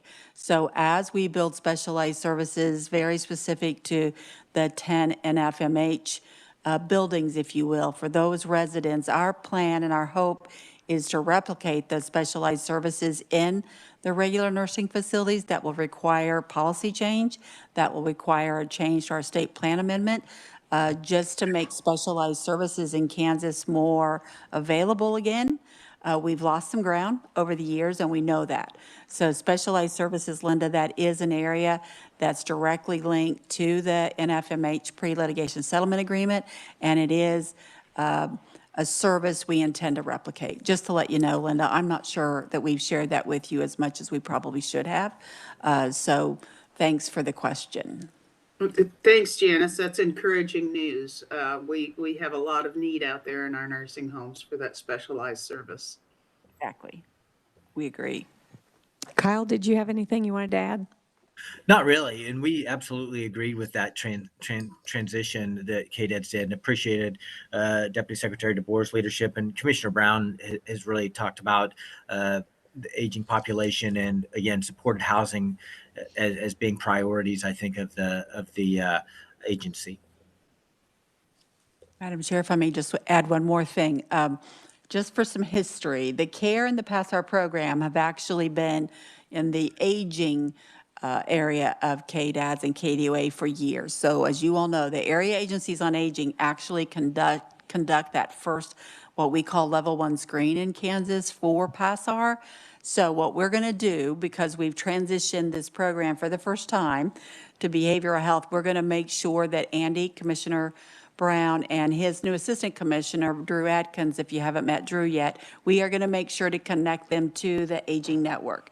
So they will be meeting Annette and the other AAA directors soon, just to make sure that we don't lose our focus on seniors. We know that the majority of folks who knock on doors of nursing facilities are seniors, but we also know that PASSAR and screens for folks who trigger level 2 are significant. So just to let you know, that's all happening right now within the agency. We will make sure that we connect Andy and his team to the area agencies on aging so that the level 1 screen continues to be well supported. And then the level 2 PASSAR and specialized services are even better supported than they have been. So. Thank you. Thanks for your contribution to that. I'm not seeing other questions. Kyle, I just have I guess not so much a question, but I would like for you to talk just a little bit more about telehealth, telemedicine. And in your written testimony, it says that you refer to it as a game changer throughout the pandemic. What's the future of that looking like? You know, a couple of things, Madam Chair, and I did kind of I sped right past that section. I apologize, because I think that what we've seen, not just in terms of what we were able to accomplish really across the lifespan, because it's been an extraordinarily helpful tool for treatment of youth and adolescents, but also the aging population as they are becoming more comfortable with technology. It has been something, I think, that has allowed greater access and for people to stay in their homes and not get exposed to potential illness or however they think about it. But we really hope that at least CMS, because our significant issue, honestly, on telehealth has been relating to Medicaid, and trying to keep as much flexibility through telehealth as possible, because simply stated, the Medicaid rates have been not good. So we're hoping that CMS will allow for indefinite extension of the more flexible telehealth allowance there. The private and commercial insurance companies we've worked well with. We don't know what the future is for what they decide, but we hope that they will see that there has not been an extraordinary exploitation or fleecing of commercial or private insurance, and really a lot of the data that we've heard about. We have not seen it, but we hope that the data will reflect that it's allowed people to, it's prevented people from going to emergency rooms or seeking inpatient hospitalization. So the technology has been good. And one of the most interesting things I would comment on was really seeing how rural and frontier mental health centers and mental health providers were able to act as mentors to more urban areas where there had not been nearly as much telehealth that had been done. So we've seen that, I think, as a statewide capacity builder in that regard. Okay, thank you. This this task force tomorrow will be looking at some recommendations, some preliminary report to the legislature. And I think that even though we talk about telehealth quite a bit, that might be something that we consider making some sort of recommendation to the legislature. And I know that there's been some discussion of parity, and I think that that's worth some further discussion, and want to make sure that it doesn't get overlooked, even though we talk about it all the time. So thanks for your comments on that. Any other questions? Okay. I think that we're done with you, Kyle. Thank you, Madam Chair. I'll stay on for Randy's presentation as well in the event that there's any additional questions after that. Oh, great, great. Thank you for that. So next up, we have Randy Kallstrom, the CEO of Wyandotte Behavioral Health Network. Randy, are you with us? I am here. Can you hear me okay? Yes, we can hear you just fine. Thank you, and welcome to the committee. Thank you, Madam Chair and members of the committee. Appreciate the opportunity to be here this morning. Again, I'm Randy Kallstrom, the President and CEO of Wyandotte Behavioral Health Network, which is the community mental health center serving Kansas City, Kansas, and Wyandotte County. As a community mental health center, we are the safety net provider for behavioral health care in Wyandotte County and serve children, families, and adults from 3 to 93. Services include traditional outpatient therapy, psychiatry, and intensive community-based services, including school-based, vocational, and supported housing programs for children with severe emotional disturbances and adults with severe and persistent mental illness. Last February, we received a SAMHSA Certified Community Behavioral Healthcare Clinic, or CCBHC, grant, and have expanded services, including becoming a licensed substance abuse provider, adding mobile crisis response, developing an assertive community treatment team, or ACT team, and signing a memorandum of understanding with a local federally qualified health clinic to focus on integrated healthcare. We are also preparing to seek state certification as a CCBHC this coming May.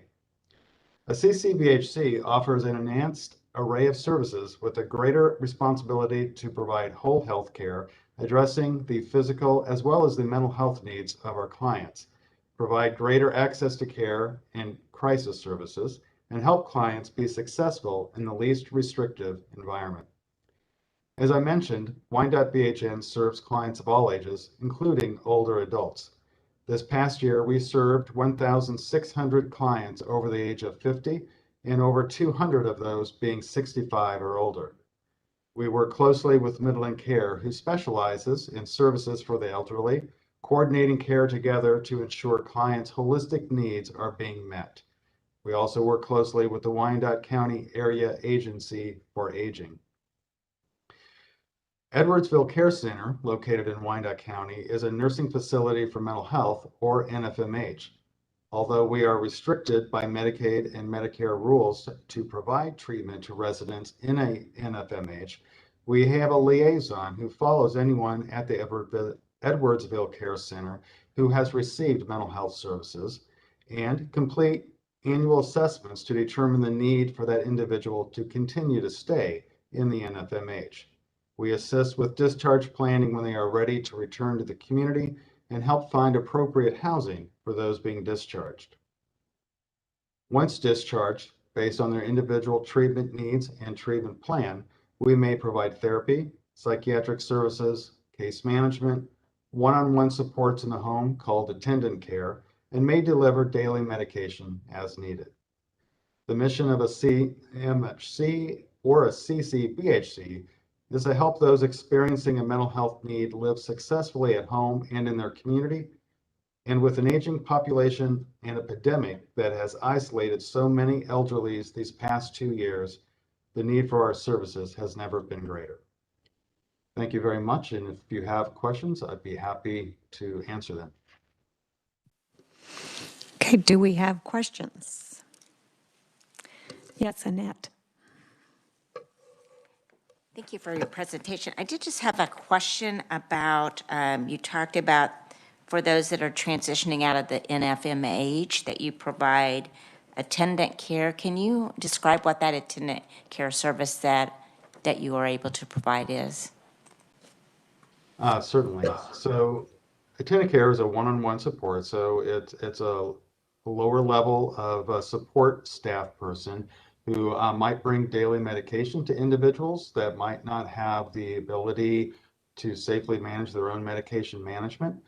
We also might provide that attendant care in their home or their apartment to help with other activities of daily living, or just to provide their supports to them to help them be successful in the community. So it's that one-on-one support located where they're living primarily, and helping them with whatever their daily living needs might be.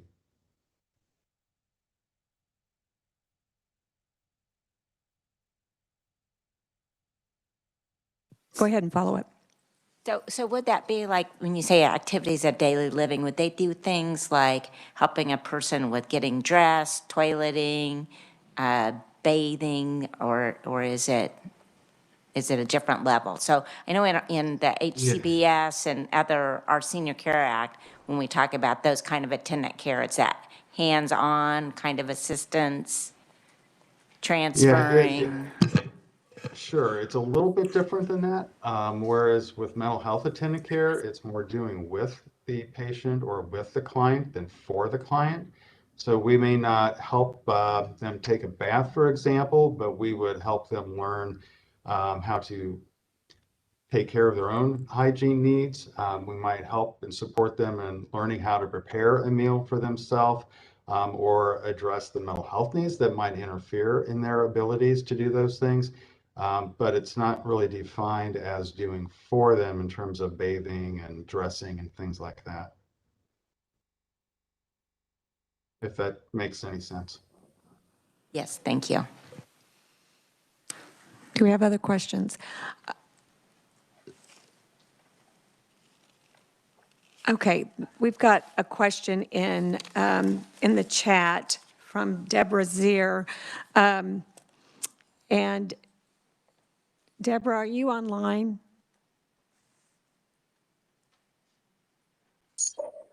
Yes, I am online. I had some questions for Randy. Okay. Yeah, go ahead. Do you want to go ahead and ask your question? When I was talking about that earlier, you're welcome to put it in the chat, but if you can go ahead and raise your hand online like you have before. So I will continue. I will do that. Sorry about that. no, that's fine. Randy, I was wondering whether your mental health center has aging specific specialists.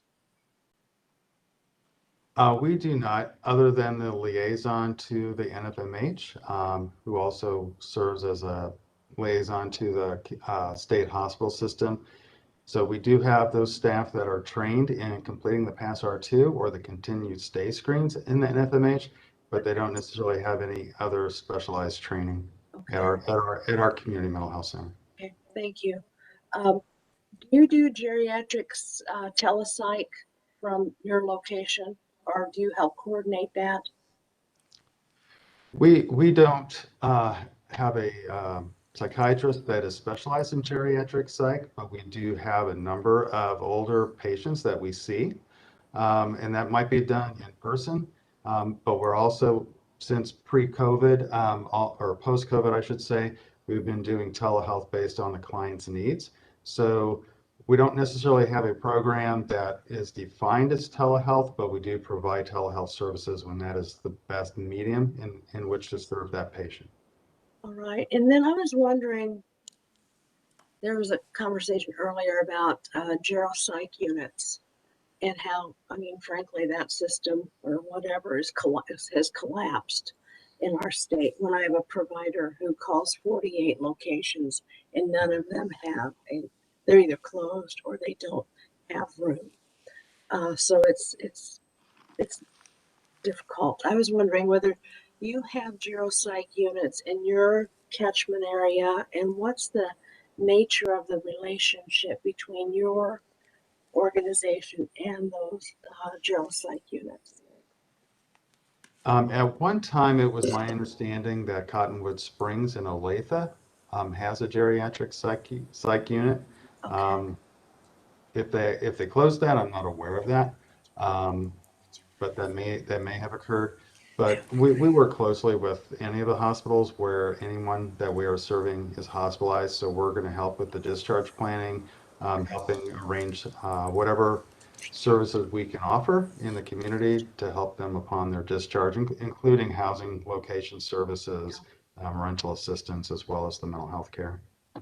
And one final question, because you all are kind of the mental health experts and hub for your service area, do you do any special training of long-term care staff? Are you ever asked to come in and do training on mental health issues and needs for the nursing home population in particular, or how to deal with the most difficult and aggressive behaviors?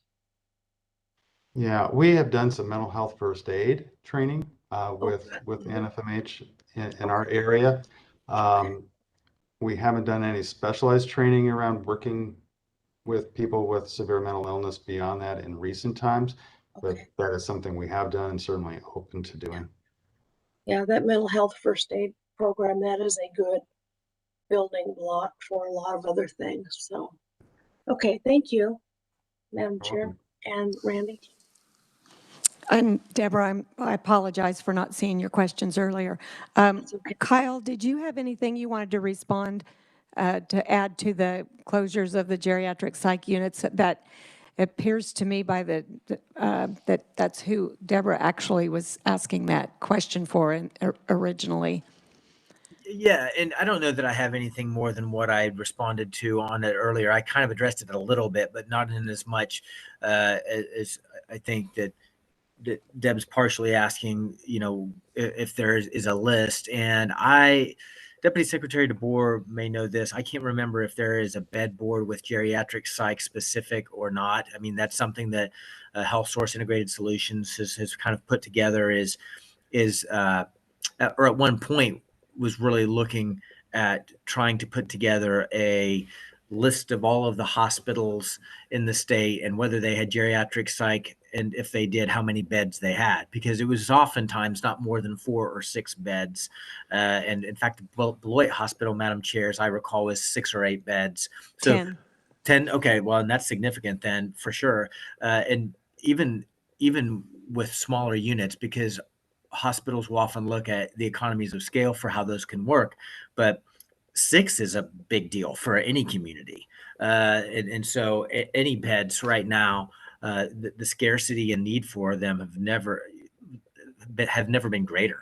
So it's something that we want to continue looking at. And the mention of mental health first aid, that's one of the other things that all of the mental health centers in KDADS has also encouraged more training for the staff who are at those facilities and things like mental health first aid. So those kinds of prevention-oriented programs are also taking on quite a strong educational role or piece for staff who work with people with mental health issues or mental illness. And so I think all of the mental health centers that serve mental health, that serve areas that have NFMHs, work with them on that mental health first aid piece. Yeah, in the Beloit facility you know, it was part of our hospital, but it wasn't, it was managed by the hospital, but it was privately owned. And those beds, I mean, it was full most of the time. It just ended up being a matter of not being able to find the workforce to keep it going. So that's part of it there. Deb, looks like has another question. I think it would be great if someone could compile a list of where all the geropsych units within hospitals are in the state and how many beds are represented in each location. And because it's my understanding from my members that these have the number of units has shrunk dramatically. It probably is what Chairwoman Concanon said, probably related to workforce, but and then I'm not sure that everybody on the task force understands what a geropsych unit's purpose is. What do they do? So that might be something of interest to the task force at some point. Thank you. And there is, Madam Chair, I might mention real briefly, there is kind of a key person aspect to this. Sometimes it's as simple as one doctor or one nurse practitioner who ends up holding these programs up. I'm familiar with one program in Coffeyville, which is not necessarily a small hospital, but probably 10 years ago, their psychiatrist, I believe, passed away, and then the program folded, and they've never been able to reestablish it. So that again becomes a workforce issue and something relating to psychiatry and training and retaining our own that becomes really, I think, an important part of the future. Annette has a question. Well, just a comment. I just kind of wanted to chime in on that because just recently, one of my colleagues who is a geriatric mental health specialist, she works with Prairie View. We used to together co-chair the State Mental Health and Aging Coalition that used to be very active many years ago, and had been in play for many years prior to that, and had actually worked on some legislation and almost got passed a geriatric mental health bill to specialize in that. But she was just commenting how we're also seeing that across the state, the lack of geriatric psychiatric hospital placements available. So it serves those both for the nursing facilities, but those that live in the community, and that really is a significant issue to not have that service available, to have somebody be able to get stabilized, get their medications correct, get diagnosis, get treatment, and kind of get a plan for discharge either back to a nursing facility or back to the community. It is a workforce issue and kind of even higher level than that, just the workforce issue for people that are specialized and work with older adults. So mental health specialists, mental health clinicians are very hard to come by, and a big shortage, as you say, Kyle. But when you look at needing some specialized skill sets for working with a geriatric population, that's even harder to come by. So thanks. Thanks, Madam Chair. Thank you. Hey, Kyle, you know, we worked together on that bill a few years ago to try to pull more psychiatrists into the rural area. And do you have any feedback from that? I haven't heard anything from them for a couple of years, from KU. Was that Senate Bill 32 or 33, maybe? Something like that. Yeah, that would expand the graduate student loan repayment program to include psychiatry. You know, that has been really a disappointing initiative insofar as we really felt like that would make a dent in or at least provide a new program that would help us find residents to put into rural areas. And we've stopped just short of even thinking about asking for a legislative post audit on it to see where it's being marketed and where that money went, because we worked specifically, for example, with the Kansas Academy of Family Physicians to try and make sure that that program wasn't intruding into the primary care initial focus of graduate student loan repayment program. And were able to get an appropriation for that program. And I'm not so sure it hasn't actually gone the other direction and just been absorbed into some of the other disciplines. So that has been, and we just have not really known where to look for that data. But KU has recently talked about the desire to establish a rural psychiatric residency program in 4 or 5 rural areas around the state. And if we could establish that, then that would potentially be maybe a different avenue toward achieving the same end goal, which would be great. Okay, thanks. And if you wouldn't mind keeping me posted on what you find out. Okay. Okay, I am not seeing any further questions. Any questions for Kyle or Randy? Okay, thank you both. Thank you. Thank you, Madam Chair.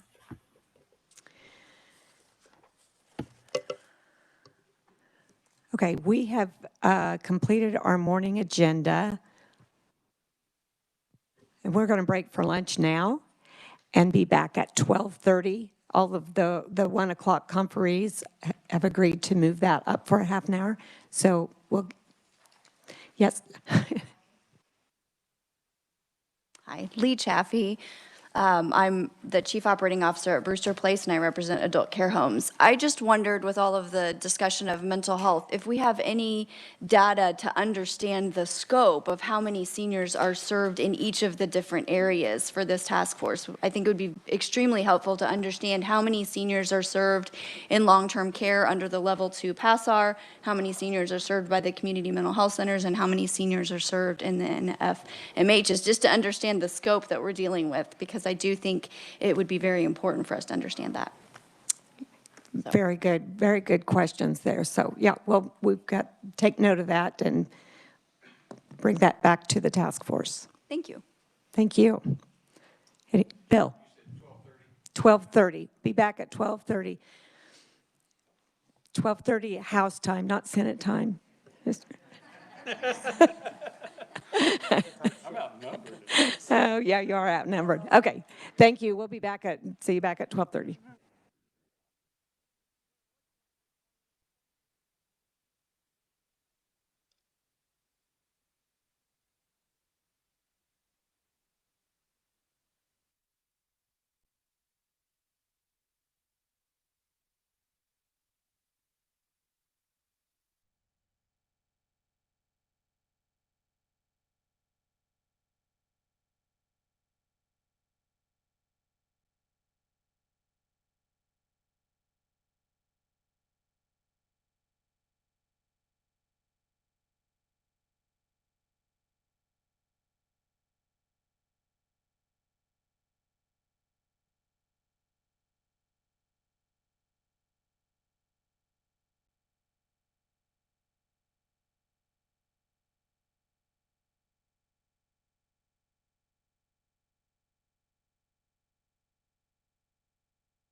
Okay, welcome back, everybody.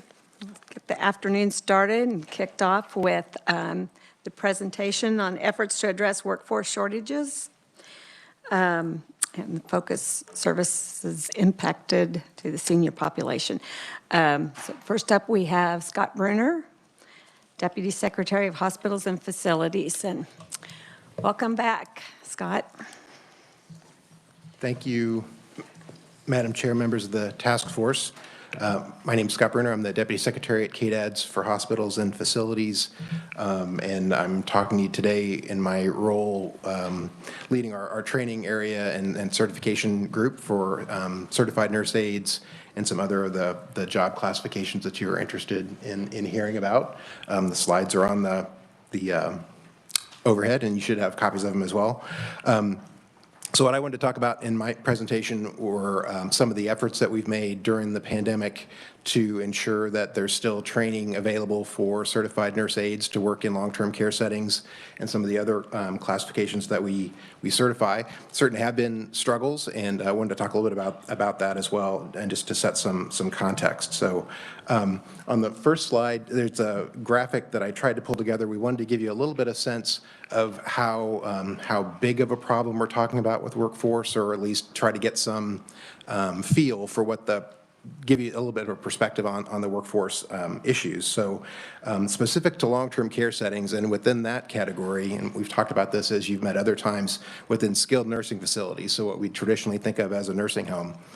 One of the things that they've had to do over the last during the pandemic, over the last year and a half or so, is report weekly to a federal data system called the National Healthcare Safety Network, NHSN, and that weekly reporting has a lot of different elements to it about COVID in the buildings, activities that the facilities are doing. But one of the things that they're required to report on, or they can report on every week, is the state of their workforce, and the facilities can say or report to this data system whether they're short certain position classifications.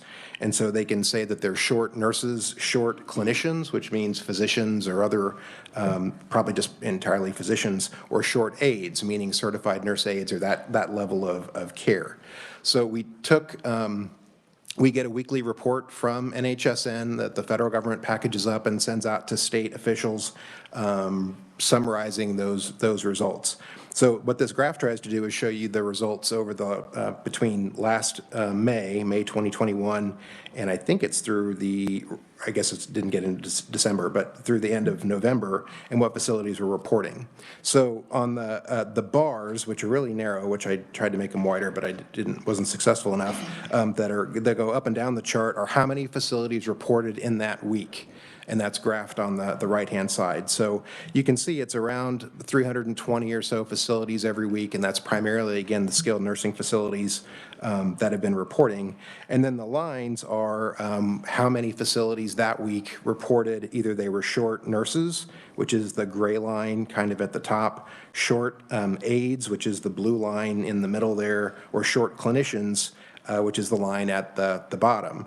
And I guess the main takeaway is that at the beginning, or in May, which was not the beginning of the pandemic, but probably more like a year in, there were around 85 or 90 facilities that were reporting that they were short nurses, and 60 that said they were short aides on that blue line. If you run that through kind of the Delta spike over the summer, you can see both of those lines went up pretty they went up. I don't know if it's drastically or not, but they went up quite a bit, peaking at around 150 facilities said they were short nurses, and around 120 or so said they were short aides sometime in the early October period. That's drifted off a little bit, or declined some, but it's kind of stabilized at that higher level than certainly it was back in May. That's a snapshot because it isn't all long-term care facilities in Kansas, but it is some that are reporting in a consistent way. So thought that would maybe provide some helpful perspective as you have this discussion today. On the next slide, just one of the things we've been trying to do is also meet with the provider associations and other groups to talk about workforce and figure out what we could do as a state to make that, to do what we could during the pandemic. We've been meeting with the nursing facility trade associations and assisted living trade associations every week. And often, not every week, but many weeks, that discussion has talked about, or we've had discussions about workforce and things to do to identify workforce needs and other issues as well. But that has been a very open dialogue throughout the pandemic. We worked with our partners at KDHE and the Division of Emergency Management, primarily during the state of disaster declaration and when we had executive orders that had some other flexibilities. But that was so much resource being deployed around the state that we wanted to make sure long-term care settings were a part of that. So we worked closely with those two partner agencies as well. And one of the things that came out of that was we made state contracts available for contract staff, nursing, and some aides as well were available to long-term care facilities. So we asked the Department of Administration, as they were working on those contracts, to open them up to non-state actors. And so long-term care facilities could take advantage of those contracts as well. And then the last item that we have been working on pretty consistently, again, since the beginning of the pandemic, but a little bit before that as well, is that we meet with the schools that we authorize to offer CNA classes and the administrators of those programs to talk about, as we were rolling out flexibilities, which I'll talk some more about in a minute, how that was working, what other flexibilities they might see as the people offering the courses and training students, what things they would need. And probably the two big things were to make sure that they had ways of getting students into the classes, that they were still open and available, and there wasn't a barrier there. And the second was identifying locations to do the clinical components of those training classes that have to be usually very hands-on, usually on-site, and in a long-term care setting. And as the pandemic started and has moved through, many nursing facilities closed to visitors and outside people, which you've heard that as well. And one of those things that happened was that many facilities closed access to students, which made it hard for them to complete their clinical training. But we'll talk some more about that as well. But we did want to make sure we were at least in dialogue with all of the relevant players. Probably the only group we didn't talk to were the students directly, but we met with the schools and the administrators and the program and the facilities to try to figure out what else we could do to make that, keep those channels open. On the next slide, I did want to try to capture some of the funding streams, pools that were available during the pandemic in long-term care settings. Just, again, not all this money was for workforce or workforce-related, but much of it was to help facilities make up lost cost or lost expenses, and some were tied to testing and other kinds of things. But there were some things that could be used for workforce as well. And you can, I won't go through all of those, but just different pools that were available, and ending with the $15 a day per increase for Medicaid residents that the legislature approved during the last legislative session. In terms of regulations that we either tweaked or modified or got some exemptions from, while there was an emergency declaration and we were operating under executive orders through the middle of June, we did take specific actions to try to make sure there were still a good pathway for students to be trained. We did allow, and one of the main things that we did that was part of a national effort was allowing temporary aides to work providing resident care. These were, I guess, a brand new category of worker who, with 8 hours of training in an online class and being employed by a long-term care facility, could provide some resident care that was, and the exception was, in most cases that are prior to the pandemic and without this executive order, that kind of patient care, resident care had to be provided by a CNA or somebody who'd been, at least received more training. So those temporary aides were, in some cases, identifying dietary aides in facilities and giving them some additional training so they could do some additional tasks in the building while there were workforce shortages, or bring other people in with that smaller amount of training to provide some level of care through the pandemic. That ended in the middle of June when the executive order expired. We did allow nurse aide trainees to use their work experience to count towards some of their practical requirements. So one of the requirements to be a certified nurse aide and work, you could work as an aide there's 2 tracks for the class. You're a trainee 1 during the initial component, and then a trainee 2 where you're doing more of your clinical experience. We let students take hours they were working as a paid employee to count towards 25 hours of that supervised clinical instruction. This was a flexibility just to say, if you're already working in the setting, let's count some of those hours towards your training, and that was well received as well. We did some extensions of the deadlines to complete professional training. There's some required annual recertification kind of training that is required. That was difficult to do during the pandemic, and so we extended some of those deadlines until the end of June of this year. We allowed some temporary credentials if you had been licensed as a CNA or in a few other categories as well. If you had maybe retired or let your license expire and it was within a time period, we could reauthorize that license and let you practice under the designation that you had before. And then we also allowed some temporary licenses for people that were licensed in another state, but doing a similar kind of role, so a CNA or a dietitian, as long as they were in good standing prior to March 12th. So all those things were tied to the executive order. We were able to keep a couple of them going after that time period. That's on the next slide, but these are the same items. So we did allow or have allowed some additional exceptions in CNA and CMA. CMA is Certified Medication Aid courses that started before that will start before the 1st of January of next year. We've been allowing the use of simulated labs to a larger degree than we had before for the clinical portion, and to count that trainee to time towards the clinical requirement. That's been primarily by exception. So if a training program or school says, we've got students in the pipeline, we've got students that are ready to do their clinical experience, but we can't find a site for them to go get that clinical experience, they can ask us to make these exceptions, and we exercise those at that point. A little bit more on the data side, just to give you some perspective. We put some charts together of courses that have started between July 1 and September 30th of this year and the two prior years, 2020 and 2019. So the dark blue bar to the left-hand side is kind of the current state for this year. And the 90-hour CNA courses, kind of the traditional duration and the pathway into the CNA practice. And you can see that in this year, we started 223 courses in this kind of July to September time period. That's a little bit down from the prior couple of years at 228 and 225, and but still on par. In the next slide, it's how many courses we've actually approved to start.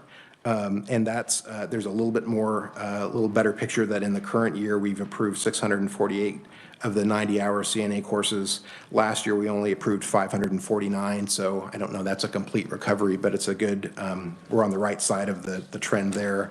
And probably the most important data point is how many CNA, CMAs, or home health aides we've actually approved for initial certification over the last 3 years. So that's what's on the slide, on slide number 9.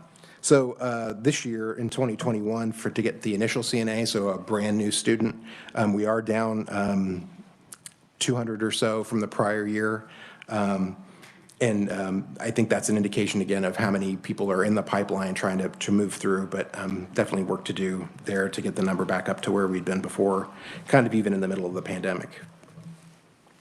The last part that I wanted to talk about was just some other efforts kind of moving forward on workforce that KDADS is working on. There is some money in the American Rescue Plan that enhances the federal matching rate for Medicaid that comes to the state, and that money can be used in the home community-based services programs.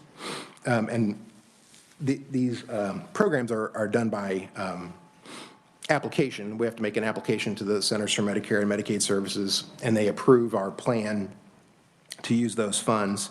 And I won't read all of these things to you because there's a lot of words and I don't need to take that much more of your time. I'd maybe point to the second bullet down the list that Kansas is going to use the state funds equivalent to the amount of the federal funds because there's more federal money available to implement or supplement the implementation of one or more activities to enhance, expand, or strengthen home and community-based services. And I'll tell you a little bit more about that on the next couple of slides. We expect on the KDAD side of the Medicaid world that this will generate about $80.3 million in additional federal match. And on the KDHE side, it's almost $5 million that we'll get in additional federal match. And this work was done by Commissioner Amy Penrod and her team of gathering input from stakeholders of, if we're going to get $80 million from the federal government, how should we use that money to promote, expand, and supplement the HCBS program? And you can see the kinds of people that to gather that information. And then on slide 12, there were some guiding principles that from that stakeholder activity and kind of our work as well, what the main guiding principles that we followed to gather those funds. So we wanted to make sure we maximize the benefit to Kansas citizens, that we invested in things that had a lasting impact and change in the program, that would ensure flexibility to meet the evolving needs of consumers and people in the HCBS program, and also use all of the federal funding that would be available. So gathering that input, using those guiding principles, the last slide on slide 13 is a table that shows sort of how that money is being allocated across 12 different initiatives, all HCBS related, some different themes, but your focus for today, or at least during this part of the agenda, is on workforce, and that's the top 3 items on the list, and represent about $57.1 million of that total investment of additional federal funds. And the biggest component of that $57 million is $51 million. That would be a $2,000 bonus per HCBS worker to retain, keep them in the field, recognize the work that they had done, and just kind of acknowledge what they've gone through over the last, during the pandemic, to support and maintain that workforce. There's some additional money, $5 million for training grants to get some additional training at the worker level to expand their knowledge base and their ability to continue as a HCBS worker or promote to a different level. And then $1 million to study and design a career ladder so that there is some progression as you start as an attendant care worker and can move through other categories of folks that work in the providing services to folks on the HCBS waiver programs. There's some other items on there as well. Workforce was your focus, and I'm happy to talk about it or ask Janice to help me talk about some of these items because it's a little bit outside my expertise, but I can read, and that's what I've managed to do so far. But can draw on some additional support there. But certainly a lot of effort around workforce, trying to identify resources and figure out where that plugs in, both on the home community-based service side and the long-term services and support side. Madam Chair, that's the presentation that I have for you. I'm happy to take questions now or stay and be part of questioning of the other conferees. Well, I think we'll go ahead and take questions now, and if you have an opportunity to stick around with your expertise, we may have some other questions after That's hearing. extremely kind to assume there's expertise to offer, but I'm happy to do that. Okay, so we'll start off with questions with Senator Hildebrand. Thank you, Madam Chair. Scott, 2 questions and 1 comment. I think this is the earliest I've ever seen you testify. Usually you're at the end. So I just show up when I'm asked, Senator, but it's nice to be earlier in the day. I'm not used to you taking your time to do your presentation. No problem. But I appreciate it. But on slide number 2, that's a busy chart. There appears to be 4 data points. I understand the bottom, the dates, and I understand the right data points. What are on the left axis, what are those? So the left-hand axis is how many facilities reported a shortage in one of those 3 employment categories. And I may have said it backwards when I was presenting it, so it shows what I need to pay attention to. The bars that go up and down are how many facilities reported to the NHSN system that week.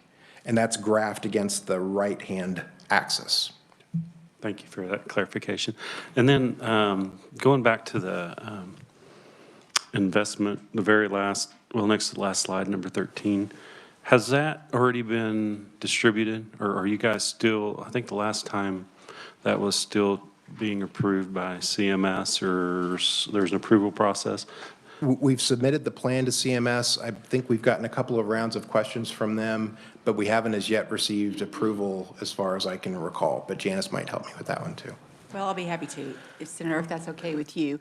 Actually, CMS made it just a little bit confusing. So we received partial, with all due respect to CMS, we received partial approval with some questions on 4 of our projects plus a couple of KDH&E's projects. We didn't realize at the time that essentially that partial approval with those questions was lended itself then to conditional approval. So if you didn't receive questions, indeed, you had conditional approval to go ahead and start drawing down the funds. We have received clarification from CMS. We are in the same boat with 41 other states who received partial approval, and then we'll transition into conditional approval, and then, which means we can start drawing. With the conditional approval on the projects that didn't have questions, we do intend to move forward, and we learned all that last week. So it is our intention to get to moving on this money, which means we need to start drawing it, and then we can start distributing. So no, we haven't distributed any of this money yet, but we intend to, and Amy and her team, that's the top priority actually for the 2, the one-time retention bonus and then the waiting list study. So those are her top priorities. So in the meantime, we've got to help find a vendor to help us, and we think the state contract might allow us to do that through the recovery office. So we're trying to move as fast as we can. It turns out that we'll get final approval at the end of the period. So we got partial, we have conditional on some of the projects, and then at the very end, we'll get final, which means we then as a state have the authority to draw down these $80 million of funds and spend them. So. And just a quick follow-up, if I may, Madam Chair. Yes. So Janice, do we have a time frame yet on the conditional part, or is it still being talked back and forth? Director Fertig, Sarah, sent an email to CMS again last week. They clarified for us, indeed, we do have the green light to move forward with the conditional on the projects without questions. So we are waiting. We're not even waiting, but a letter should be coming, an official letter should be coming from CMS saying we do have conditional approval to move forward on the projects they didn't have questions on or our answers weren't satisfactory. I think we're going to get conditional approval on everything in this letter. I think that's what's going to happen. So it should be here, the letter, this week, we're hoping. Very good, thank you. This question from me can be from either you, Scott, or Janice, and a little bit off topic, but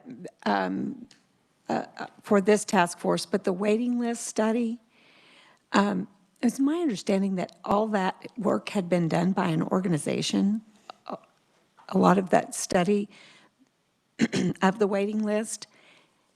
Is that just kind of somebody saying that, or is? No, probably not. That's probably fair to say that an RFP has been crafted, if you will, and we do feel that the minute that hits the street, there will be some folks ready to respond to it quickly. I mean, some folks out there are prepared, ready to respond to an RFP just as soon as we get it on the street. So we've just got to get it on the street so they can respond to it. They'll be prepared. There'll be good bidders, plenty of vendors out there, we think, who will respond to the waiting list help, because this isn't foreign to Kansas as far as what can we do to better understand the folks on the waiting list. So yes, I don't know, Representative Concan, if that answered your question. Well, yeah, a little bit. I guess I don't, maybe I'm just off based on what the process is, but if there's an organization that's done a study and done years of work on the waiting list, why are we paying for one? Well, this is the study, though, that we're actually going to have a vendor help us reach out to individuals and say, do you still need the service? You're on the waiting list. What do you need? So it's going to be much more person-centered to say, what do you need? We still have you on the list. What do you actually need? That is Commissioner Penrod's vision for this RFP, not necessarily the services themselves, but what do you need to the 4,000 individuals who are on the list? Okay, that clarifies it completely. Thank you. Okay. Any other questions? Yes, Haley. Sorry, not surprised. Hi, Scott. Hi. Haley, Kansas Adult Care Executives. Two-part question for you on, well, technically, I believe it's page 13. under the workforce, the one-time retention bonus, that is HCBS staff only, is that correct? That's correct. Okay. Can you clarify from my understanding, I believe that there's been some funding out there that has been allotted for hospital nurses, staffing. There has not, to my understanding, and please clarify, been any sort of bonus out there for long-term care, assisted living, employee bonuses for retention at all, has there? Or is that more in like spark funding at each building's discretion for how they utilize those funds? There hasn't been anything that's come through the Spark process of using the Recovery Act money specifically for retention bonuses in long-term care settings. But you're right, if a facility got funding in one of those other pools that are on the earlier slide and they wanted to use that for retention bonuses, they could. There weren't a lot of strings on how that money was used when it was distributed. But there, unlike hospitals, there was $50 million, I think, allocated from Spark for retention bonuses in hospital settings. And this is using the FMAP money that's dedicated for HCBS workers, but nothing equivalent for workers in long-term care settings.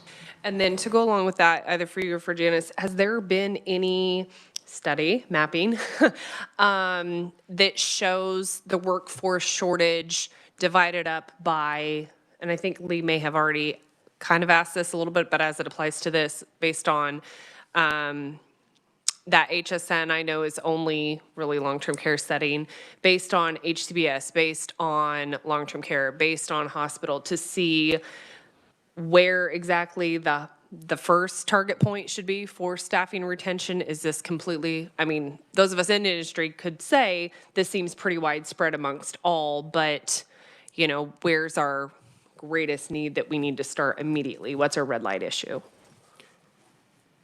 On the HCBS side, I'll be happy to at least share our perspective, Haley. From our vantage point, we're going to establish a grant application process. We're going to keep it as simple as possible, but any active HCBS enrolled provider, as an employer, can apply for these HCBS, part of the 51 million. So that could be assisted living providers if they're enrolled in HCBS. You apply, tell us how many employees you have now, tell us how many vacancies you have, how much money do you think you could spend. I don't think we're going to spend a lot of time on where should we target the money regionally. We're just going to assume the workforce has impacted the entire HCBS system across the state. So if an HCBS provider wants to receive part of this money, then they will apply for it. And then when we get the applications in, to be honest with you, we're going to have to then see how many applied for how many employees, and then we will figure out how we can distribute back to those employers to get to the employees. So that's our plan. It doesn't include a lot of targeting at this juncture. I do think the other part of your question was, what do we know about workforce shortages kind of across the healthcare sector? We thought about that some, and that's when I landed on the NHSN data. I said, well, here's one data source that I understand. I know what the questions are, and we can see it over time. When Spark was looking at the $50 million request for hospitals, and there was some data presented by hospitals who also do some NHSN reporting about their shortages, but I don't think we have a comprehensive view. So what I heard your question was about targeting. I don't know what the right target is, but so we've kind of identified it by these funding pools that are identified by others or by the source of the money, and then going to as many providers as we can touch within that funding designation. Okay. And then one other question to go along with, if I may. Underneath the Employment First Roadmap and designing that career ladder, what resources are we utilizing, or who are we going to kind of help us developing that information?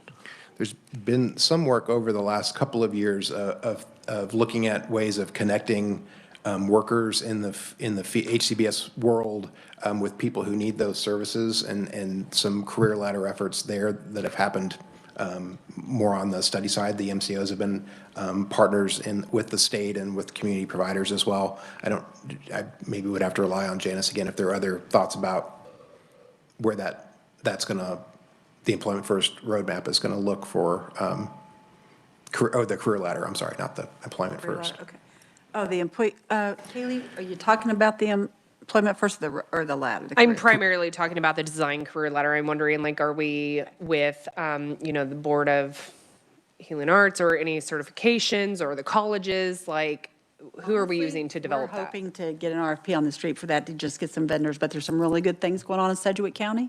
So there's some fabulous things going on down there that Amy is staying on top of. But again, we will develop an RFP and then see who responds. We're hoping that we get some good bidders to just help us with how we might develop career ladders for folks in community-based services. But Dee is doing some really nice things in Wichita, so. Thank you.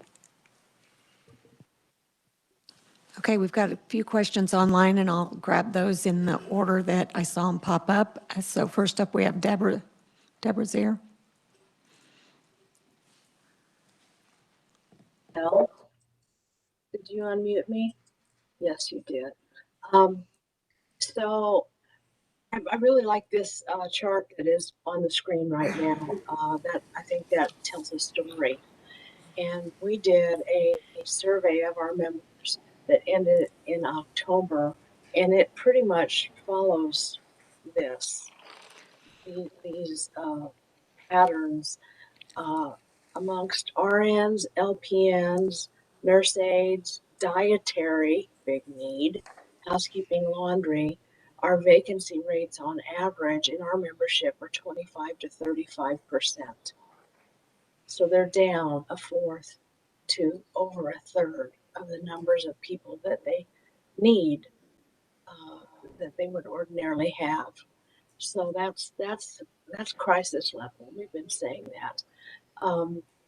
So the other thing I'd like to bring up is it's interesting to me that right at the time, the end of January or the end of July or so, on this graph, when things started to escalate, was when we lost our temporary aid authorization.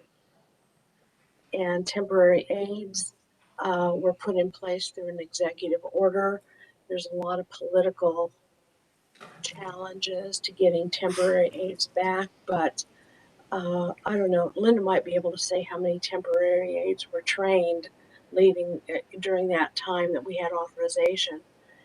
But they did fill a critical role as supplementary staff early on in the pandemic. So that is something I don't want to lose sight of, is the use of temporary aides. I know the governor and the legislature will have to agree, and the likelihood of that happening is not great. But if we really care for our seniors who live in nursing homes who need supplemental staff, that probably is something that needs to be reconsidered.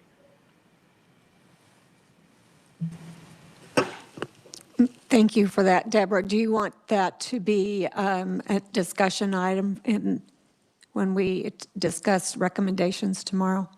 Yes, I have a little list going. I'm sure everybody else does too. Well, if the issue comes up during the day, today or tomorrow, go ahead and mention it, because we're developing a graph. Thank you. So the sooner that we can have that information, we'll add it to it. Yeah, Senator Hildebrand. Thank you, Madam Chair. And Scott, help me out with this, because I think it was the Bob Bethel Oversight Committee. We discussed this, and I think that was one of our action items as well, was to look at introducing a bill to provide for the temporary aid assistance. Your memory's better than mine, Senator. We did discuss it in the Bethel Oversight Committee, and that I think that may have been one of the recommendations you were working on, was legislation coming out of the Bethel Committee. And our recommendations come next week, so we haven't actually officially made the recommendation, but that was in the process. We were getting information, so, and it doesn't hurt to have it coming from multiple directions, so. Yeah, maybe more impact even. Okay, Linda Mowbray, online. Hello. I'm Linda Mowbray, Kansas Healthcare Association. Um, First, if I might respond to Deborah Zare's comment about the temporary nurse aides. There were over 1,200 individuals that went through that 8-hour training plus the 2-hour additional training and then skills checks in Kansas. Um, Many of them had the opportunity and took the opportunity to transfer and transition over to certified staff. The one thing I want to point out with the temporary nurse aid program is that, not everyone wants to be a blown nurse aid.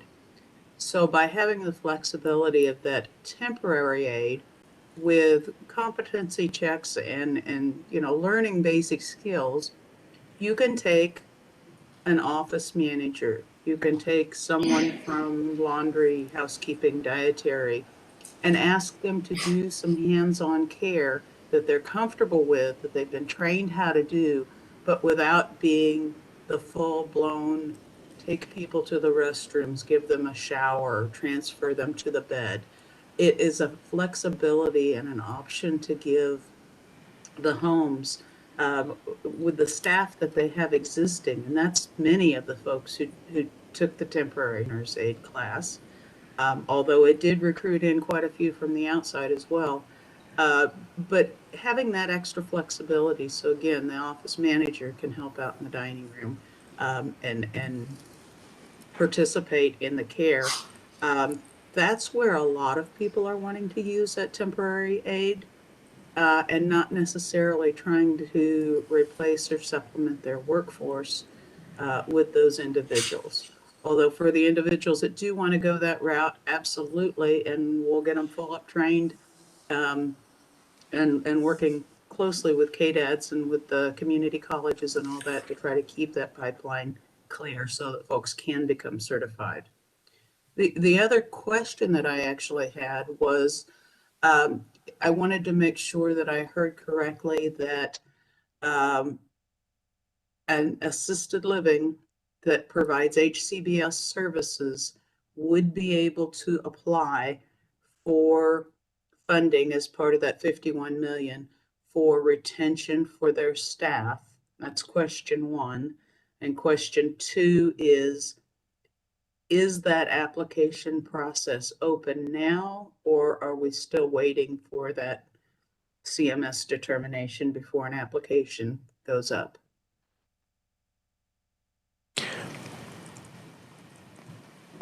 Linda, this is Janice DeBoer. Yes, we did not restrict HCBS employers. So if we have HCBS employers out there and they have employees who are delivering services to HCBS consumers, then they will be able to apply. So it won't be for assisted living providers to submit application to care for their private pay folks, no. So there will have to be a way for HCBS enrolled providers to ensure that these bonuses are for staff who work for HCBS. That will be very clear in the application. In fact, CMS insisted that we ensure that these dollars would be spent on HCBS customers, clients, members, whatever you want to call them, Linda. So yes, that will be an option as long as the staff are providing services to HCBS consumers. Second, no, the application is not yet ready. We just last week heard from CMS about the conditional approval, so we can start drawing down the funds. Now that we do believe we have conditional approval, then we're working with a couple of vendors on the master contract to see if we can get a vendor to come in and help us. That vendor will help us actually prepare the application process itself. Thank you, Janice. I appreciate that. Sure. Okay, we'll move on to Rachel Perner online. Good afternoon, and thank you, Madam Chairwoman. I'm curious on the one-time retention bonus. I take it that is considered to be taxable income for federal and state tax purposes. Is that right? Yes. Yes, it would be. Thank you. Other I questions? knew that answer, actually. I didn't need Janice for that one, but, because I've done this a couple of times, so, but. We'll give you credit. Other questions? Okay, Great, thank you. we're good. Thank you, Scott. Okay, we'll move on to Kendra Baldridge, Director of Community Health Systems with KDHE, and I think she's virtual. I am. Good afternoon. Can you hear me okay? We can. Okay, good. Thankful for working audio today. So good afternoon, Task Force. Good afternoon, Madam Chair. My name is Kendra Baldridge. I am the KDHE representative on this task force and the director of the Bureau of Community Health Systems within the Division of Public Health at KDHE.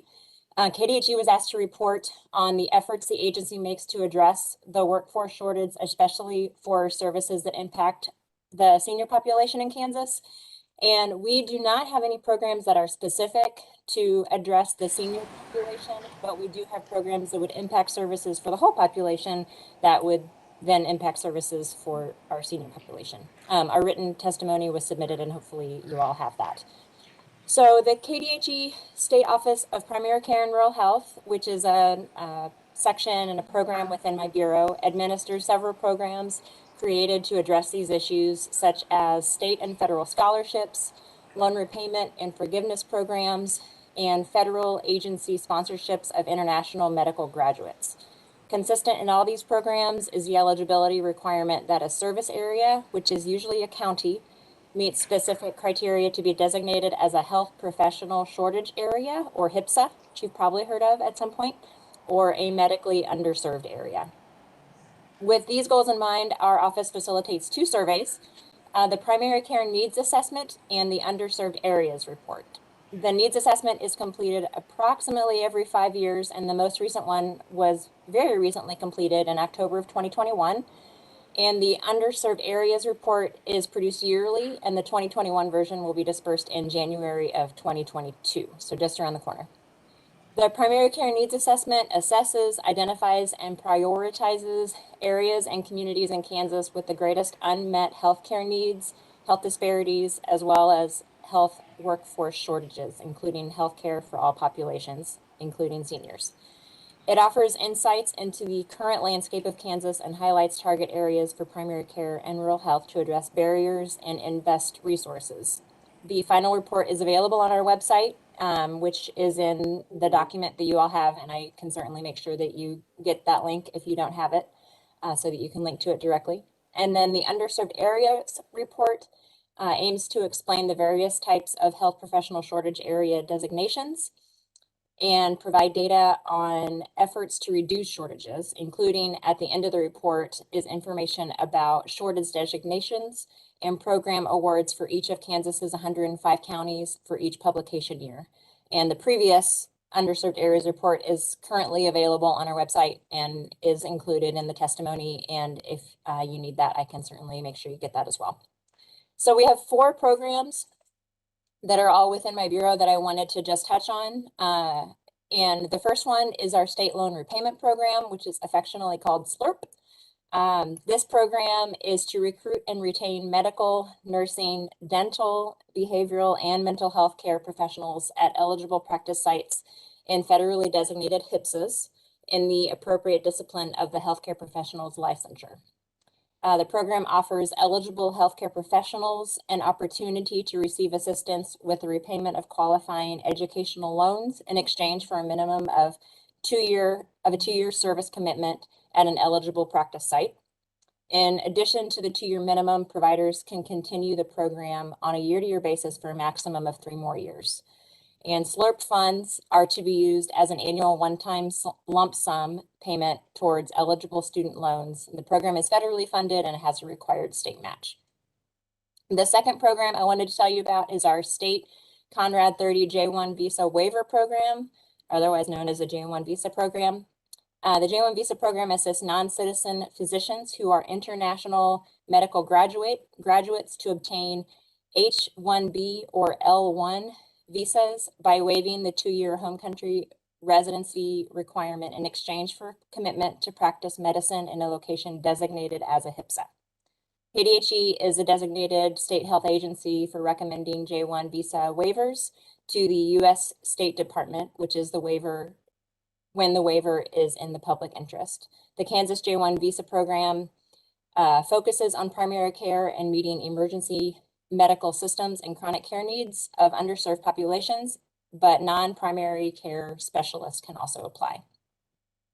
The third program is a fully state-funded program. It's the Community-Based Primary Care Clinic Program. This is SGF funding that is distributed to primary care and dental clinics across the state. Clinic budgets vary, but currently all clinics use at least a portion of the funding for salaries. So while not directly related to hiring new staff, this funding may help to increase the fiscal capacity of the clinic or to support more staff or more adequate salaries for staff. For clinical personnel, funding is restricted to outpatient providers and excludes inpatient care. And then the fourth and final program that I'll mention is with the Kansas Recruitment and Retention Center, which is located at the KU Medical Center. Our office contracts with the Kansas Recruitment and Retention Center, and as of mid-November of this year, they were recruiting for over about 500 positions across the state. They're working on restructuring the program to utilize KU Med Center residents and faculty to temporarily fill positions, making the program more robust across the state. And they also offer technical assistance and training to assist with recruitment and retention and disseminate information about student loan programs and opportunities. And that is all that I have for today. I do have a meeting at 2 that I need to disconnect in order to attend, but I am available now and will be on for questions. Thank you. Okay, we'll take questions for Kendra now. I'll start with a question on the student loan repayment programs. How do you market those? We have information on our website. We have a couple different distribution lists that include clinics and partners across the state that we disseminate. It's one of the programs that the Recruitment and Retention Center helps to find individuals for.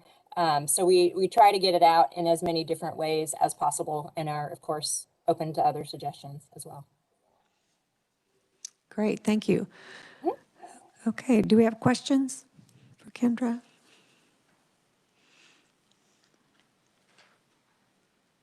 Not seeing any, and I'm not seeing any online either, so. All right. You must have covered it well. Thank you.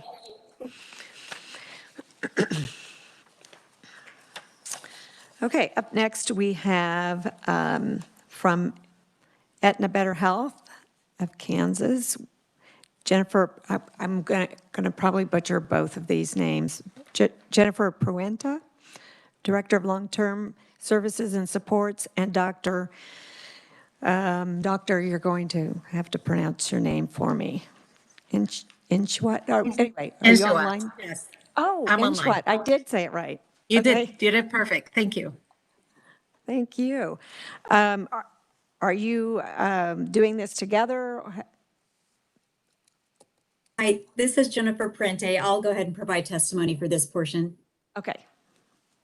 Great. So I'm Jennifer Prente. I'm the Long-Term Services and Supports Director for Aetna Better Health of Kansas. Thanks for having me this afternoon. I'm going to talk a little bit about how the managed care companies, specifically Aetna, has sort of been partnering with their providers and working internally to address some of the workforce issues. And I have provided some testimony too, so you can follow along if you have that. So one thing that we've done, and working with our providers and working internally with our provider relations team is not new for Aetna. We do that on a constant basis, working with members in long-term care facilities and members receiving home and community-based services. We collaborate, the clinical team collaborates very closely with the provider relations and network team to make sure that the services that we're our members need, that we're assessing the care for and developing those care plans, that we can actually make sure we have providers to deliver those services. So that's not a new relationship. What's happened for us during the pandemic as workforce shortages have happened and have increased and varied over the course of the pandemic is that we've just really tried to make sure week over week that we're working, again, very closely with the network team, and they're aware of the provider network issues that we might be having on the clinical side.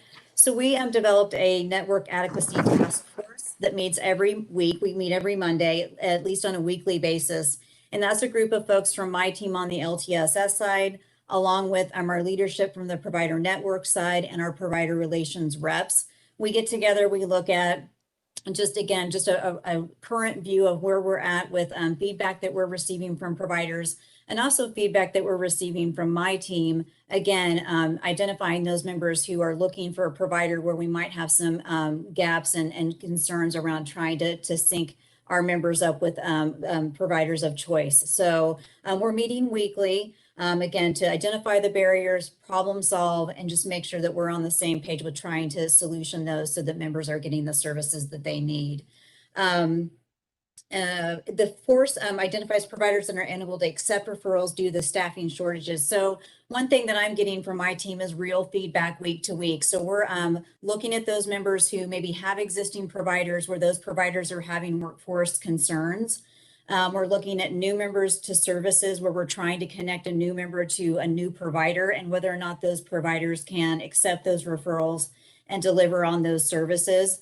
And also for members who may be looking to transition out of a long-term care facility into a community-based setting, making sure that we're able to identify providers to deliver on those services during that critical transition period. So we're looking at those members on a week-to-week basis, identifying barriers and any kind of gaps that might be happening so that we're working in tandem with the provider relations reps on our side to again, make sure that my team is exhausting all the providers that we can to deliver on services, looking outside of maybe their territory that they're used to working in. They're very knowledgeable in the counties that they work in, which providers can deliver on those services. But sometimes the provider reps can kind of come in and say, have you exhausted this provider or have we considered this provider? So again, it's real-time sort of conversation about, again, linking members to appropriate service providers.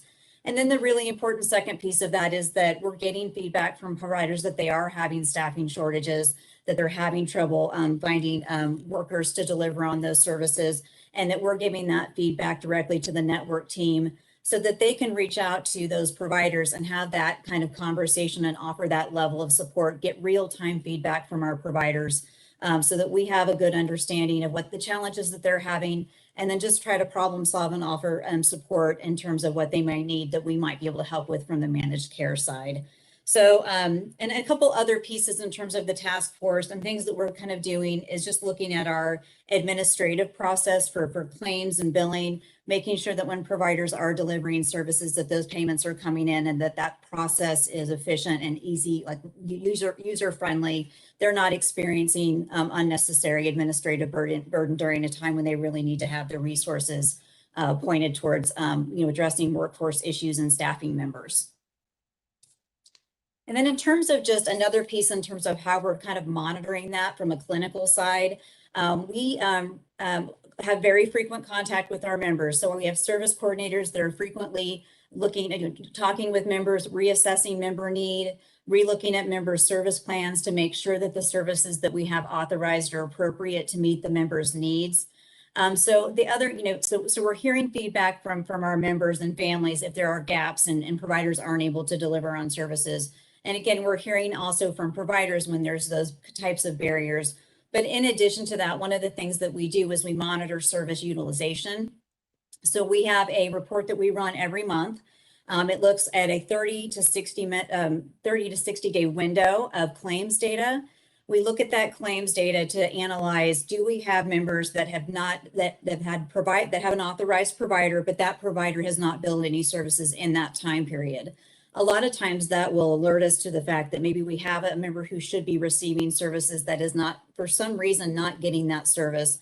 And that can be related back to potential workforce issues. So we're then getting with that consumer, having that conversation with the provider about why there's been a gap in service delivery. And there can be other reasons for that, but we're finding that having that conversation really identifies us to potential workforce issues for that particular provider, and they might be struggling to staff that member. So we're having that conversation. So again, review of service utilization is part of what we do on the clinical side. We're looking at that every month. And that's a process that we've been doing, but we're really drilling down into that data month over month for the past few months, just again, to make sure we're addressing any issues that we're seeing from a utilization standpoint so that we can have those conversations with our providers and partner with them and find out if we can, help support them in a way where they can staff those members.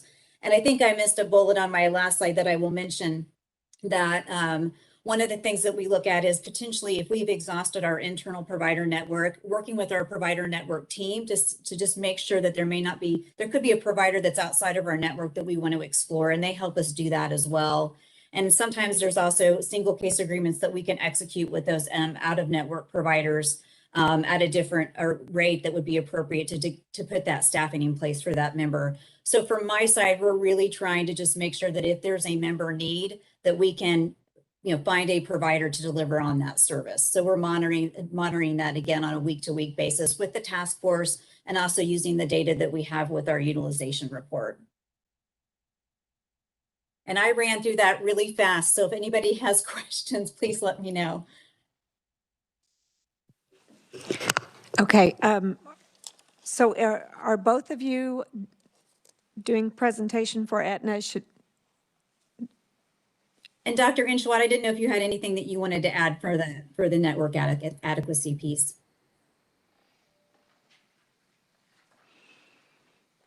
Jennifer, I think you've covered everything that we do to ensure that our members are getting the services that they needed. I will be talking about a different presentation in the next hour. So JP and I are collaborating on that one. I see. Okay. Okay. That clears that up. I just wanted to make sure I heard from both of you before taking questions.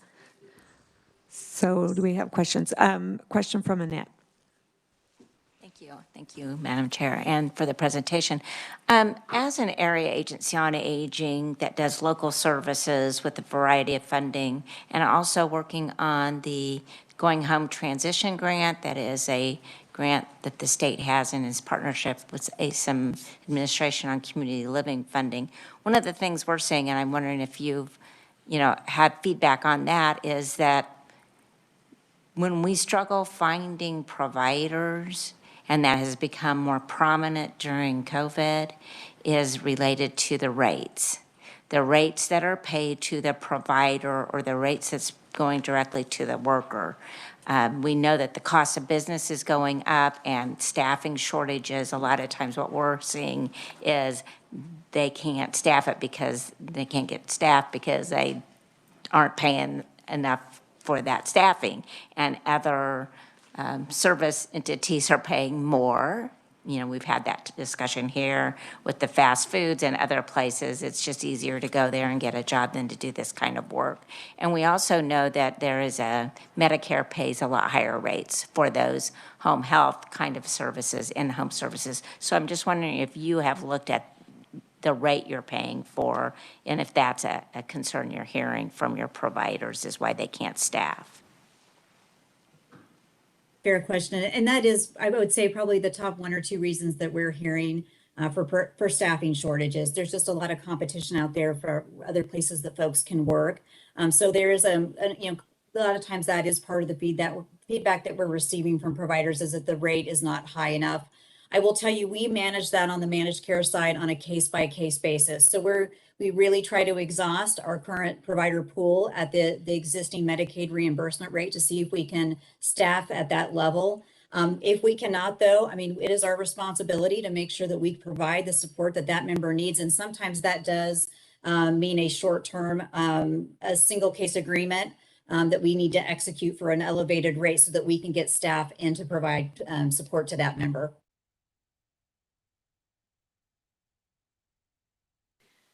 Okay, next question from Deb Zier.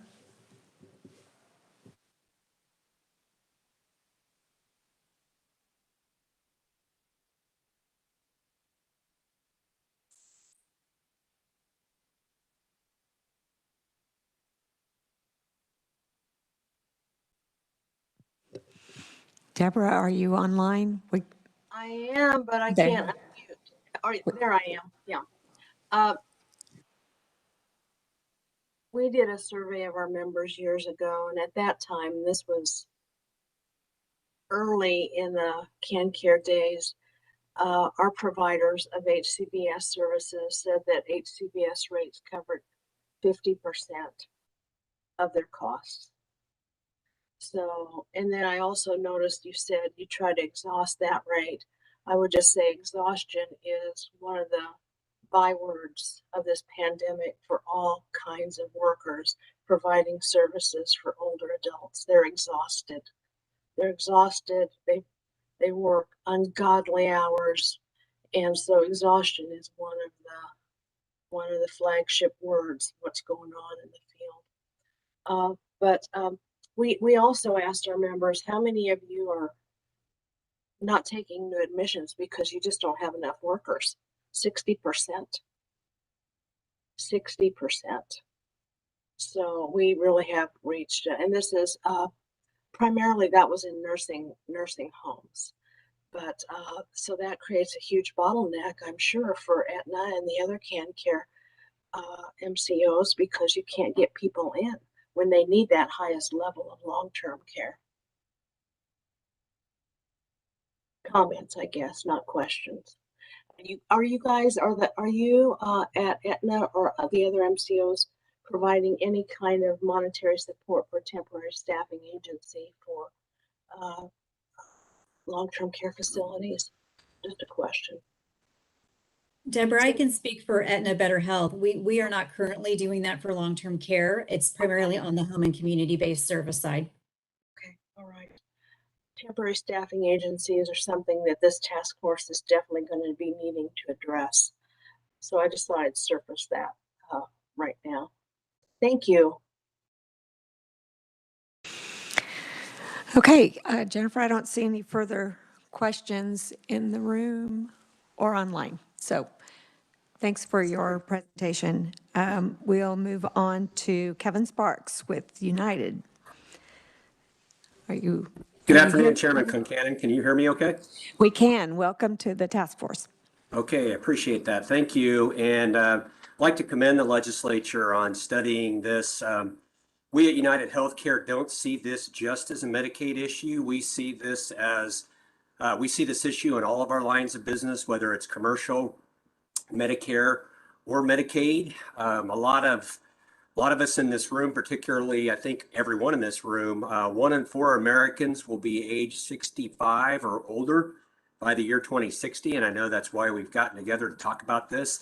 If we think about that from a problem, a little bit of a framing perspective, that is basically growing demand on a already pretty big problem. So we see quite a bit of exacerbation in the future with that. Combining that with some of the things that Deputy Secretary DeBoer talked about, low wages, part-time hours, shift schedules, lack of benefits, lack of recruiting are all also part of the issue.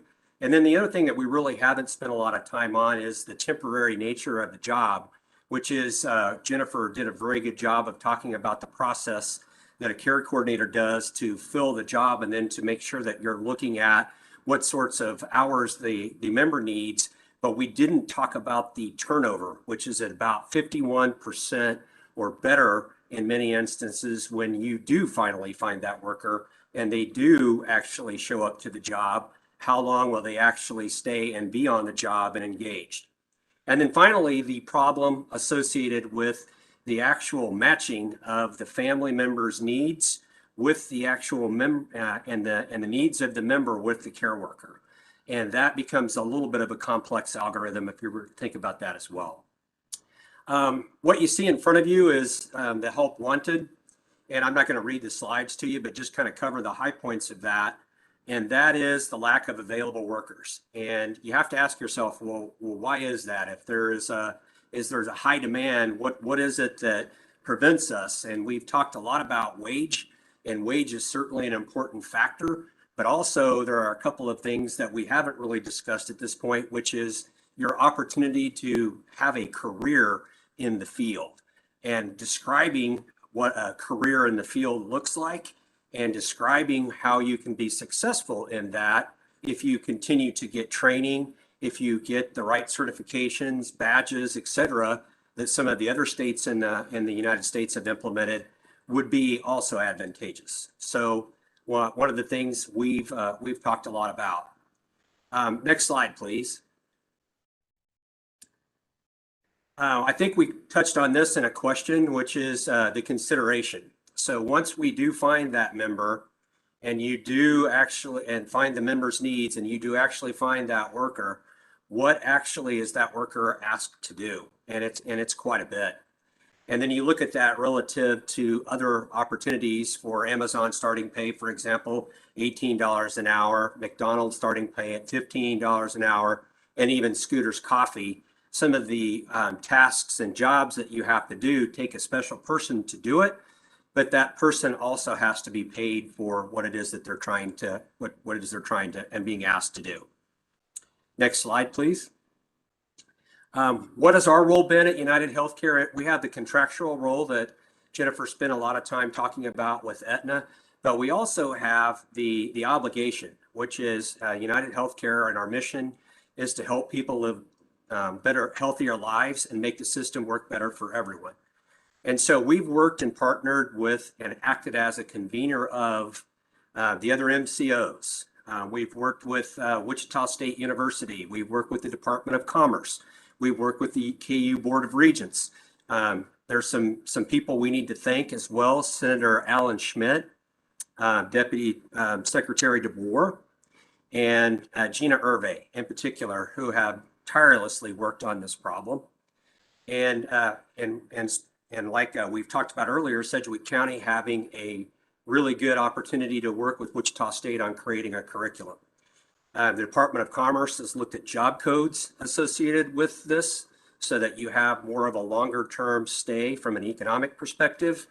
And then we've also had the opportunity to work on the personal care directory in the state, which is an online directory and job board that consumers can go out and select a worker, consumers being members, family members, caretakers can go out to the database and look at what type of service workers are out there, and then being able to, on the service worker side, being able to find the families and being able to look at that sort of a little bit like a Match.com for the direct care service worker.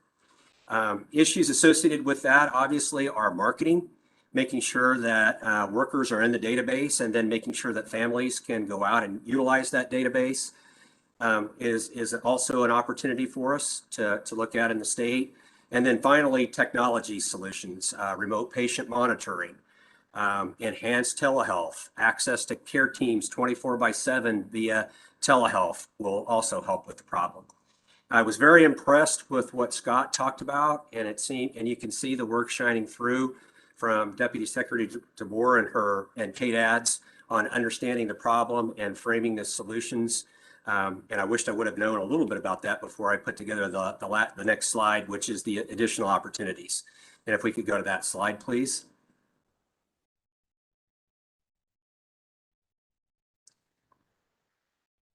Okay.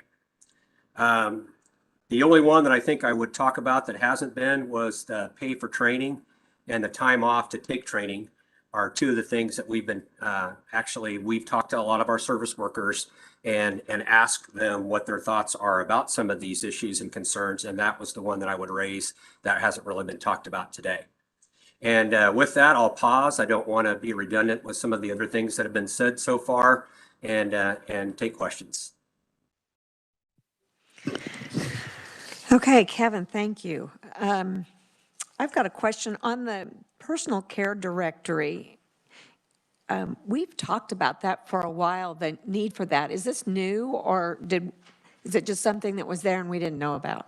No, it has been in existence for a while. It doesn't have a permanent funding source. So we, the other MCOs have been funding that service. It's not contractually obligated. It's not something in our contract that says you must do that. Instead, all of us have a vested interest in making sure that we can increase both family usage of the database as well as the care workers. And so we've made that investment over the last 3 years independently. When you say we, is it United or all of the MCOs? In 2019, all of the MCOs, in 2020, United, and in 2021, United. Okay, well, thank you for your efforts on that. I think that from discussions that we've had on the Bethel Committee and just through legislative work, that we realize that there's a real need for this. And so, maybe we need to help look for another funding source for that. And if I may, I would also say that marketing is a very important part. It is difficult if you are a family, if you're a caregiver, to actually have the wherewithal to actually find and self-direct, or to find an agency, to find the right resources. But then it's quite another to actually know that the database is out there, that there's actually selection. And so it's kind of a chicken and the egg. You have to have workers in order to attract families, and you have to have families to attract workers. And so if there is anything that we can do from the legislative standpoint that would maybe public service announce this, that, PCA is a career, it is an opportunity, and there is an opportunity for families to utilize that database. Yeah, I would agree with that. And I think that's so important, because we've actually had families discuss with us, boy, it should be nice if we had a directory. So, yeah, I agree with that. Other questions? We've got Deborah Zier online with a question. Just a quick question. Kevin, do you know what percentage of your HCBS contracts are special rates? Not off the top of my head, Deborah, but I could get that back for you. Yeah, I just wondered what it is, and if that has changed through the pandemic and the workforce crisis, and the other MCOs, I'd be curious to know as well. Yeah, I think that's a good question. Yeah. The shortage definitely hit us all because of the fact that you had less that were willing to go into the homes, just because of fear at that particular point in time. We have seen that come back a little bit, so it hasn't been as bad as it was in the initial stages of the pandemic, but I can certainly get those numbers. Yeah, and that would be great. We have a question from Annette. Thank you. On page 4, you reference the Medicaid rate. So the state sets the rate for the homemaker and attendant care. Is that correct? That's correct. Okay. And that do you know when the last time that rate would have been increased? I would defer that to Deputy Secretary DeBoer. Thanks. Do you want to respond to that? So Annette, are you talking about the personal care rates on the HCBS waivers? Yes, the waiver rates for a homemaker and attendant care. Yeah, personal.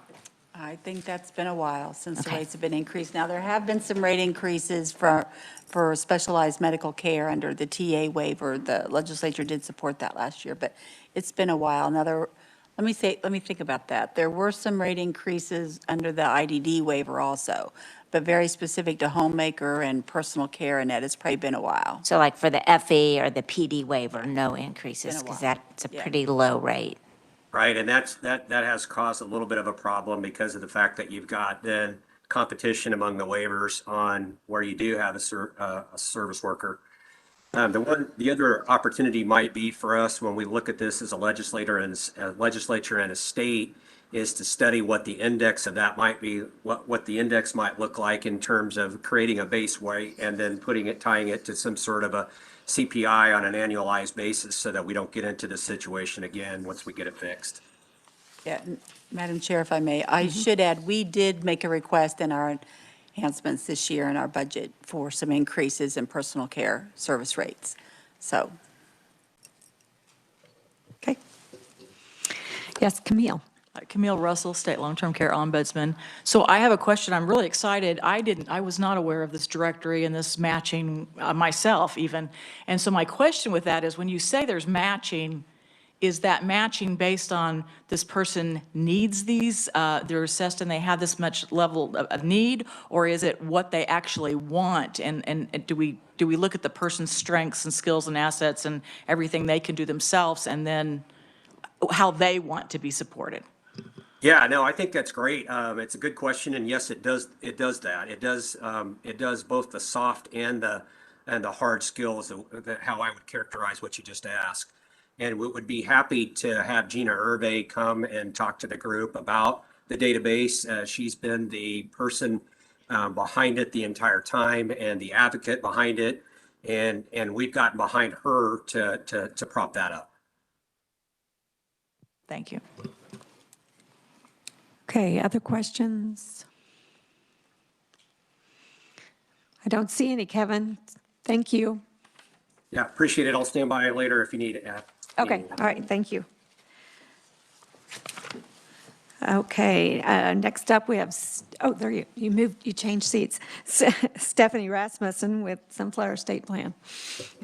Good afternoon, Madam Chair, members of the committee. I'm Stephanie Rasmussen, Vice President of Long-Term Services with Sunflower Health Plan. I appreciate the opportunity to be here to visit with all of you this afternoon. Thank you. You're assuming I know how to work this. Just a couple of quick follow-ups on a couple of questions that I think were asked of all three MCOs. Deborah Zier's question about percentage of single case agreements. Although I don't know the exact percentage off the top of my head, I do know typically we do case agreements for specific members. So we're looking at, is there a higher rate needed for that member? We have seen an increase in single case agreement requests for the TA waiver for private duty nursing since the pandemic, and even continued after the rate increase that occurred on July 1st. One of our TA waiver providers let us know last week that because of the infusion of federal funds to hospitals, that they got their money a little more quickly than HCBS providers are getting their money, that they're having even more trouble competing with nurses going to hospitals or becoming traveling nurses and getting a very, very high rate of pay. So we've seen a sprinkling of other case agreement requests. Deborah, I don't believe we've had any from nursing facilities about the temp worker cost, but we have seen a fairly significant increase with private duty nursing for children with medical needs.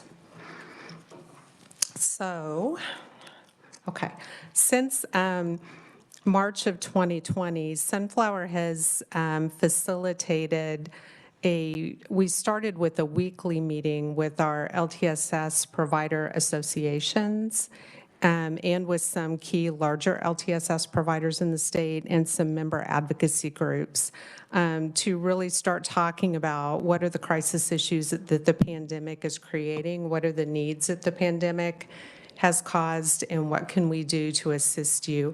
We've been fortunate in that KDADS has had representatives in every meeting, KDHE as well, and we've included the other two MCOs. This has been a really good format for us to gain information on what maybe we can potentially help with. And I'm saying this because the primary topic for the last several months has been the workforce crisis. And we have gleaned information from all of those groups that has led to us deciding to put our energy and efforts into three primary areas around workforce crisis issues. The first one that I have up on the screen and that's in your presentation is use of technology, and I should probably say expanded use of technology.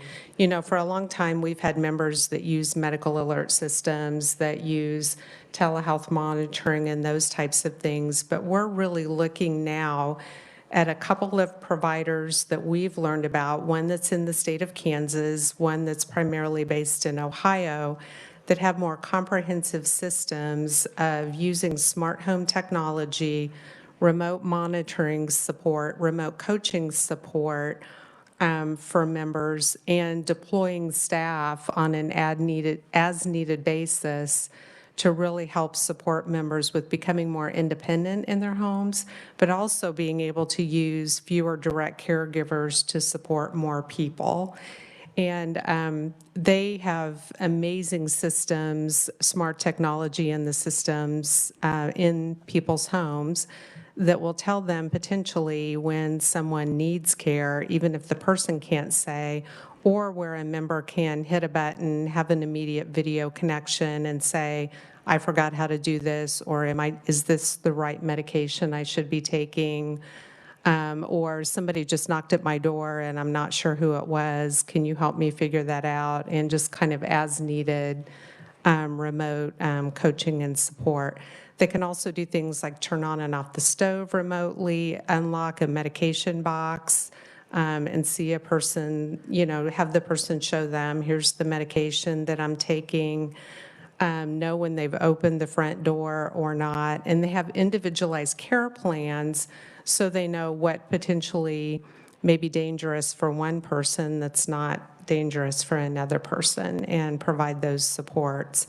So we have set up presentations by those providers with some Kansas providers to start talking about how could we help them disseminate their knowledge to other providers to be able to use. They both have told us they want to approach it at a provider level. They're not ready necessarily to know how to do it at a self-directed service level. So we're attempting to find a couple of providers that will help us pilot this in their organizations, and in us working with KDADS to determine, what the future potential payment mechanisms might be for something like this. And that's one, our philosophy around that is if we can get staff to the people who need it at the time they need it, we may get better use of the limited direct workforce that we knew even prior to the pandemic that we were going to have. Our second area of focus is on a model that's called shared living.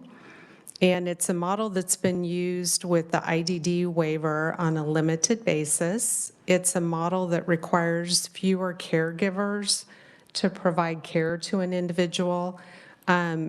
It's based on it absolutely has to be based on member's choice, because the model allows for the individual to live in the same home or in a connected home like a duplex with their caregivers. And when it's done well, individuals can receive more consistent, reliable care with people that they have a very positive relationship with.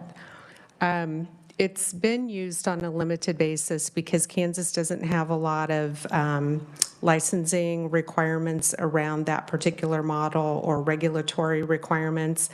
And Janice, please correct me if I'm off base on any of the reasons why it's been kind of limited, but our goal is to, we've started meetings with some providers that offer this service, and we plan to visit further with the state about what their concerns with this type of model might be, and with providers that have attempted to provide this service with what tools they need, a toolbox, a manual, to be able to implement this kind of service. We did develop a best practice manual about 6 years ago, and we've kind of dusted that off to hopefully be able to put something together to allow expansion of this service model. Again, with the philosophy of if there's a high quality model that can be implemented with fewer actual caregivers involved, that then hopefully, helps redirect some of that workforce to other people who need it. We don't necessarily see that it needs to be limited to folks with IDD. I think because it's been used in that area, that's maybe where we need to start first, and then visit with KDADS about the potential benefit of expanding it. Lastly, as with the other MCOs, we had, through an Appendix K provision that KDADS had approved, we had the ability to expand to payment to caregivers to family members who were previously prohibited from being paid. And so we put together some feedback from our LTSS stakeholder group about the value of paid family caregivers, about some of the guardrails that maybe need to be put in place from things that we've experienced and things that they've experienced. And we were able to provide that to KDADS, as well as some information about what other states are doing as far as expanding the ability of parents of minor children or other family members that live in the home to be paid to provide certain types of services. That has been, I will say, one of the key ways that we've been able to maintain services for those children on the TA waiver during the pandemic. Parents have been able to be paid to provide the skilled nursing care that their kids need. And with the shortage of nurses, that's been, really important for us to be able to do. And on the last slide, although this is not directly tied to workforce, I did want to bring up, in addition to some other things that Sedgwick County is doing around creating badges for direct caregivers and creating more of a career path for them with college credits, they have implemented a pilot that we participated in August called the Sequential Intercept Model for persons with IDD who have dual diagnosis and challenging behavior. And that, as you can imagine, it's hard to hire caregivers already, but it's even harder to hire a caregiver who's going to go in and work with someone who's aggressive or either verbally or physically or otherwise. And the sequential intercept model really helps identify at all points along the continuum what are the supports that that person needs to maintain living successfully in the community. And we feel like through that pilot and continued use of the sequential intercept model that some of the other things that KDAD's mentioned and how the FMAP funds are going to be used around mobile crisis, around training grants and training for direct caregivers are going to be, have been and are going to continue to be identified as key for keeping some of these folks living successfully in the community. So with that, I'm happy to answer any questions you may have. Okay, thank you, Stephanie. Let's see, I had a question. I need to back up and see what it was. Oh, talking about technology. And, I think recall 2 or 3 years ago, maybe even more, that we had in the Bethel committee, we had a presentation on telemedicine where they brought a robot in and we could actually see. We all think of telemedicine as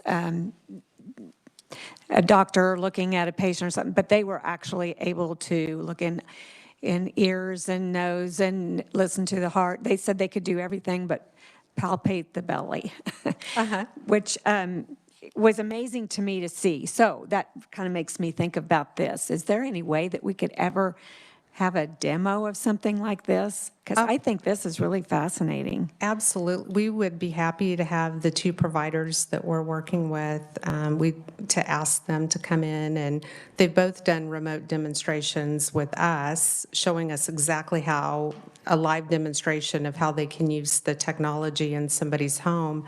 I haven't seen a robot yet cooking dinner, but I have seen smart sensors reminding somebody of the steps for how to do something. So for someone that has a cognitive disability, a brain injury, just having something that says, remember, this is how you use your microwave, or remember, these are the medications that you should be taking, that then allows for them to get some verbal prompts and cues to be able to do things without having somebody directly in their home doing that. Yeah, I think that's really valuable. We were just talking earlier at lunch. My mother, we had to have my mother stop cooking because she took something out of the refrigerator and put it on the stove, and it was Tupperware.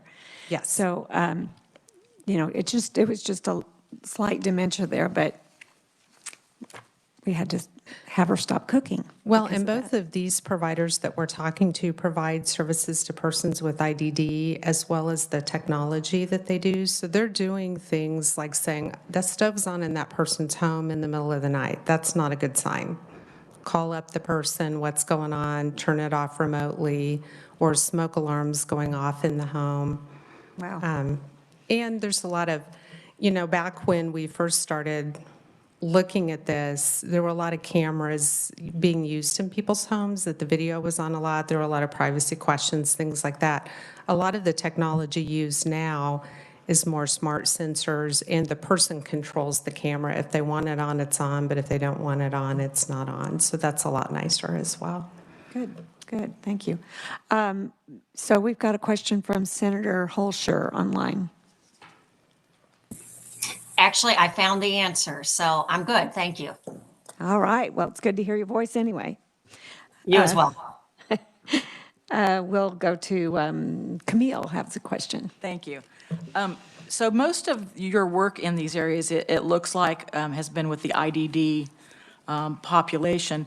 But I want to, first of all, this is great because not only does it reduce the need for the shortage and the shortage that we have in the workforce, it actually addresses that.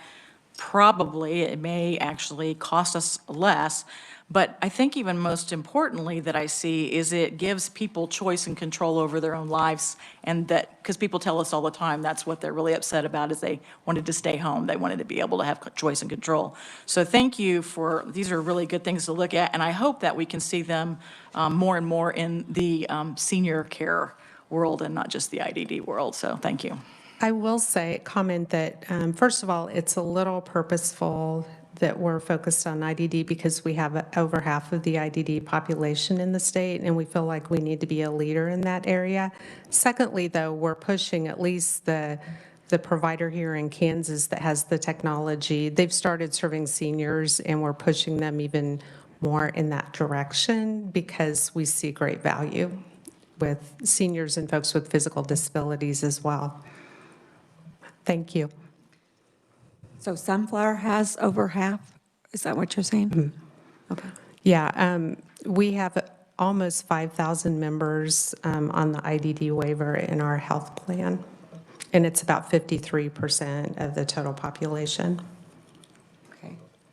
Yeah, for some reason, I thought that that was all evenly divided. But other questions, Haley? I'm not sure if my question is best directed to Janice or the MCOs. Who determines the reimbursable service charges, primarily like HCBS, the fact that, am I correct that mileage is not a reimbursable charge? So there's a definition of what each service is in the HCBS waivers, and then there's a state rate structure. That doesn't mean that we can't negotiate or do something different, but that's the base, that we can't pay less. And yes, the service is defined, and for personal care attendant services that mileage is not reimbursable. So am I correct too in assuming that the rate that's negotiated is basically all inclusive? Yes. Okay. All right, thank you. Further questions? I don't see any online, so thank you. Thank you. Okay, thanks to all of the presenters for talking about workforce shortages. Don't think anybody has any answers, but I appreciate all the efforts that are being made. So up next, we're going to hear some more from the MCOs, presentations on strengthening and rebalancing home and community-based services, process for determination of measures and appropriate use of antipsychotics, tracking the use of antipsychotics, and value-added services specific to seniors. So, looks like we're going to start with United. And Ms. Melody Dowling is the Health Services. Are you first? Is she? Hi, it's Melody, and can you hear me? Yes. Yes. Okay, great.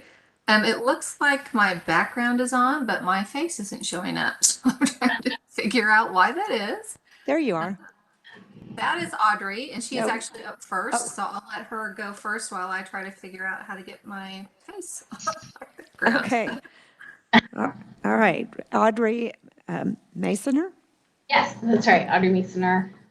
Thank you, committee, for having us. I am Audrey Masoner. I am the Chief Financial Officer for United Healthcare Community and State. I am going to take you through a high-level overview of some of the incentive information as it relates to the rebalancing efforts by United and the overall MCOs. It actually impacts the other two MCOs, but I'm sure that in their presentations they'll have some discussion points as well. So this will look at United, and then Melody and Dr. Davis will kind of take you through the actions and the activities that we have as it relates to rebalancing. Thank you. So I think that the committee had a question regarding the capitation as it relates to what the MCOs are incentivized to actually repatriate and to rebalance the population. I will disclose I am not an actuary. I don't pretend to be one on TV. This is my simple financial understanding of the capitation. KDH&E and KDADS work together to culminate the rates for the MCOs, and they have much more explicit knowledge on their approach and that sort of thing. But I want to give you a high-level overview of what it looks like. So to simply answer the question, we are incentivized to rebalance in the structure of the capitation payment that we have currently with CanCare. Like I mentioned, KDH&E and KDADS established this structure. Their goal in the structure is that we are explicitly held accountable to rebalance, and that is a goal that is looked at each year and in some cases on a mid-year basis. This has been in place since the beginning of CanCare. I would also add, looking at it from United's perspective, this is a approach that's a best-in-class approach. It is used by other states that we help to have managed care in. It's an advanced approach to hold the MCOs accountable for rebalancing and repatriation. So it's an aggressive goal for us. So really in that balance, that encompasses us getting individuals out of nursing facilities over to waiver services. And each year that it's like a limbo bar. If we're making it, the KDADS takes a look at where we're at and sets that limbo bar just a little bit lower to keep us a little bit or a lot, depending upon how you look at it, for us to get more people out into the community. So we are really pushed from a capitation perspective to make sure that we are making those transitions and meeting that expectation. If we don't meet that expectation, that's financially, a bad guy for us. So we're always hustling to get those folks transitioned, which is the right thing for the member and then meets, the programmatic overall goals for the program. Oh, yeah, okay. We can, if you have questions, I think probably when Melody and Dr. Davis get through their portion, we can take those then. Another item that we have is pay for performance. And that is these are also metrics that KDADS and KDH&E establish. There are currently 13 of them. 3 of those metrics are directly related to the quality of our nursing facility and repatriation type of care. You see those here on the slide. One related to the use of antipsychotic medication, one related to the discharging of individuals, from a community, from a hospital, 30-day discharge, and then residents discharged to community settings. So one of those measures has actually got a double value to it. So these 3 measures carry a fairly heavy weight within our pay for performance expectation. So we are heavily incentivized from a pay for performance perspective to actively work that repatriation and treatment of members in the nursing facilities. I'll hand it over to Melody. Great, thanks, Audrey. Again, my name is Melody Dowling, and I'm the Health Services Director for the United Kansas CNS Plan. Thank you for the opportunity to discuss our community transition program today. Our program supports our goal of increasing access to home and community-based services. We have approximately 170 care coordinators located throughout the state of Kansas who work with our members who are residing in a nursing facility or in the community setting. And I'm really proud of our care coordination staff. They're really dedicated to this population, and they amaze me on a weekly basis of some of the things that they're able to do to help our members. So I'm going to walk you through the process itself, and then we have a member story to share. So the process, it begins with identifying the member. So in addition to care coordinators who are assigned to home and community-based service members, we also have care coordinators assigned to each nursing facility within the state. And every member residing in the nursing facility is assessed at least every 6 months for transition potential to the community.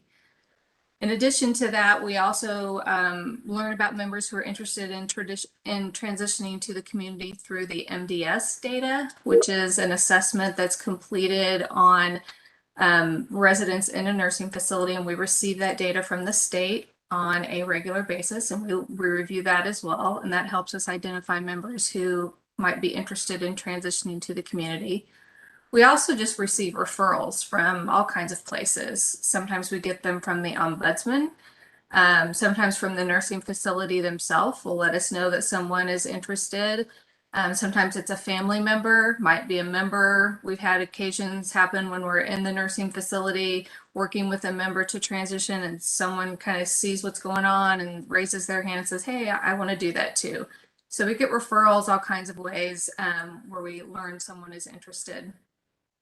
There is a rule in place that the member must reside in the nursing facility for at least 90 days prior to being able to submit a transition request to be transitioned out onto an HCBS waiver.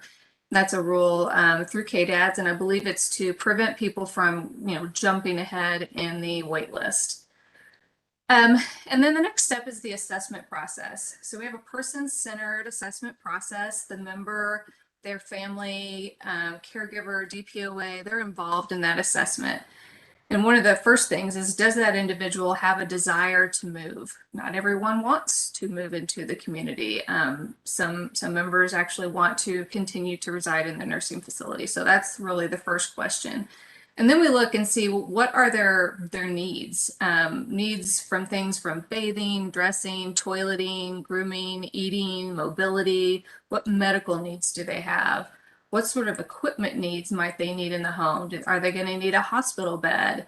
Some members need what's called a Hoyer lift, which helps the caregiver get them out of the bed into a wheelchair or a different setting. Do they need a wheelchair? What are all of those medical needs, those equipment needs?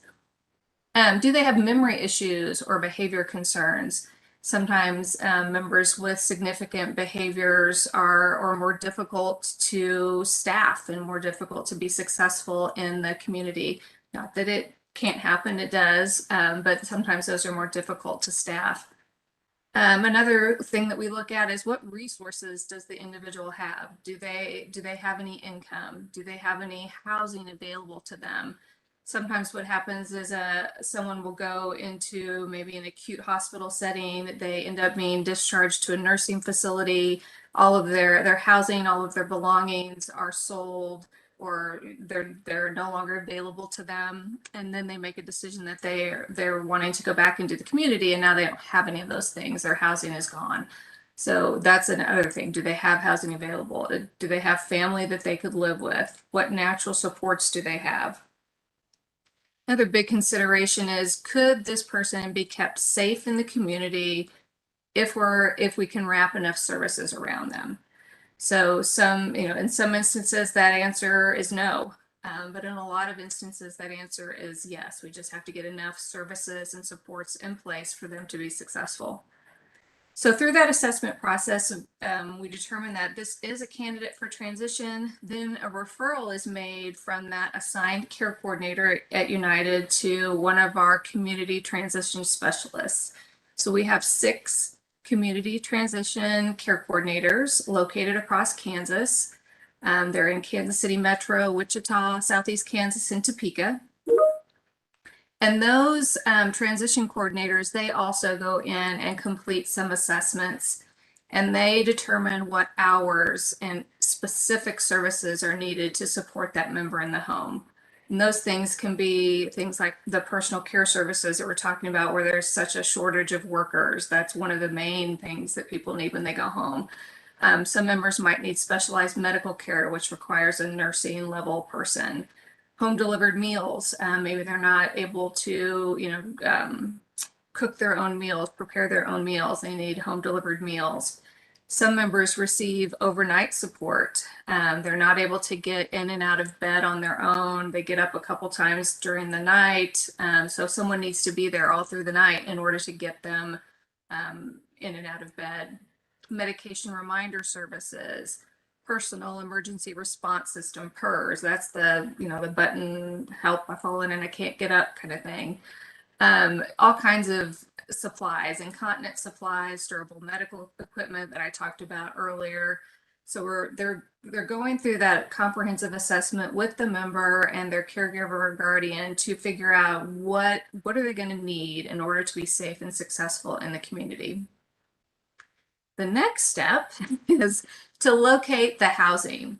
So we do have a housing navigator on staff at United. She is excellent. She has years of experience in the housing market. She knows far more about housing than any of us, and more than I even want to know about housing. She's really great at it. She's got great relationships across the state with landlords. And so she gets involved with our transition coordinators when we have a member who doesn't have available housing, particularly those that have some barriers to housing. Maybe they had previous eviction issues. Maybe there's a criminal history, a behavior history, things like that. And she gets involved with those that are really hard to place at times. A large portion of our seniors are housed in assisted living facilities. It's 11% of our HCBS population. Our seniors are housed in assisted living facilities, and those often require specialized payment arrangements with funding through United to help cover the monthly cost of living in that assisted living facility. And then once we have secured housing, the referral and notification form is sent to KDADS for review. We must have an anticipated discharge date and an address on the form before we can submit that to KDADS. So sometimes that can be challenging. If we've identified a place, typically we want to move that person in fairly quickly. KDADS needs 30 days to review that request and do the pieces that they need to do to get the member assessed and determined eligible to be on an HCBS waiver. So sometimes that's a juggling game to try to make sure we're keeping that housing before the member is able to actually transition. And then once the member has been assessed for waiver eligibility and determined eligible and approved for the waiver, then the fun stuff begins. So we're able to do some shopping with the member and help them figure out what do they want in their home, what kind of furniture, what kind of household goods do they need. We might be paying some deposits. We might be paying some past bills that are preventing them from being able to move into housing, setting up, buying their groceries, getting all of that set up. And on the screen, you'll see some pictures of one of our member with their assigned care coordinator and transition coordinator. And then the shopping trip to pick up some of the things that they needed before he was able to move into his place. And then once they are ready to go, we make sure that we've got the providers have been selected to provide their HCBS services. Things are ready to begin within 24 hours of them moving into their new home. We often assist our members with setting up their new home on that first day. So we'll go in and, hang up the shower curtain, make the bed, stock the refrigerator, stock the shelves, get all of that set up for the member. And then the transition coordinator checks in with the member on day 1. They're typically there face to face, day 7, 14, and day 30. We're just making sure that things are going okay. The workers are showing up that we've arranged. Whatever, DME equipment they might need is there. They've got their medications. They're settling into their place. Nothing is not going well. So, and once we've hit that 30 days, then the member is transitioned to a waiver care coordinator. So maybe the member transitioned out of the nursing facility onto the FE waiver. After 30 days, they will be transitioned to their assigned frail elderly care coordinator, who will continue to monitor them for care coordination ongoing. And that is a minimum of quarterly touch points, a 6-month face-to-face pre-COVID, now it varies, and then an annual assessment. So some common challenges that we work really hard to overcome when we're working on transitioning a member out into the community. I mentioned some of them. Maybe there's a recent previous eviction. Those can be challenging to find someone to rent. A history of any sort of violent felonies, a history of just aggressive behavior. Fire setting is a big one. If there's been any sort of fire setting behavior, that's a hard one to find housing for. A need for 24/7 staffing. Those are difficult to staff.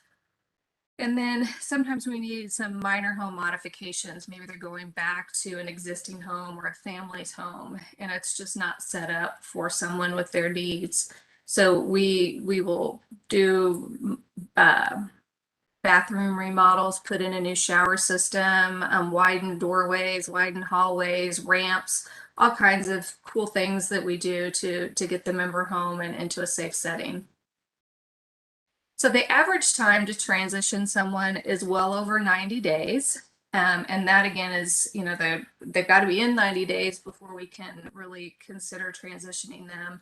And then challenges with finding that housing, finding the staffing to staff their hours, minor home mods, particularly with COVID and the shortage of materials that some of our contractors are having to get those minor home mods completed can delay things. But I'm happy to say that we have transitioned over 1,000 people since the beginning of the 2019 contract. So we're very successful in doing this. And I wanted to, I think the next slide starts our success story. So this is just one recent transition that we worked on. This is Lisa Henry. She is one of our members. She did give us permission to share her information, her picture, and her story. So got that covered. Next slide.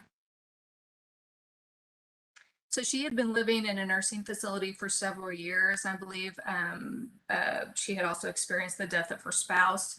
She was really not happy in the nursing facility setting and wanting to move somewhere less restrictive. So her assigned care coordinator referred her over to a community transition care coordinator who worked with her and the housing navigator to try to find appropriate housing for her in the area where she wanted to reside. We actually arranged a tour of an assisted living facility for her, so she was able to go tour the facility, see if it's someplace where she wanted to live, and she ended up choosing that assisted living facility as her new home. She was then approved for the physical disability waiver and selected all of her HCBS providers prior to leaving the nursing facility. We did, in this instance, do a single case agreement to help cover the cost of the assisted living facility for her. The transition coordinator worked with her on picking out things that she wanted in her new home. And there's a picture of some of the stuff. She likes blue, as you can see. So she got a lot of blue things in her new place. Next slide. And then in addition to, being able to move out into a less restrictive environment, she was actually able to go home to Kentucky to visit her mom and her family. And she hadn't done that for many, many years. And that was just a huge accomplishment for her. She was really excited about that. She's made a lot of friends at her new home and says she could not be happier. She's very grateful to United for helping her make this change, and says she has a positive outlook on life and sees a bright future. And I think you can see that in the smile on her face. The last thing I wanted to mention, there were two kind of specific questions the MCOs were asked to answer. One was the percent of members receiving HCBS who reside in a state licensed home.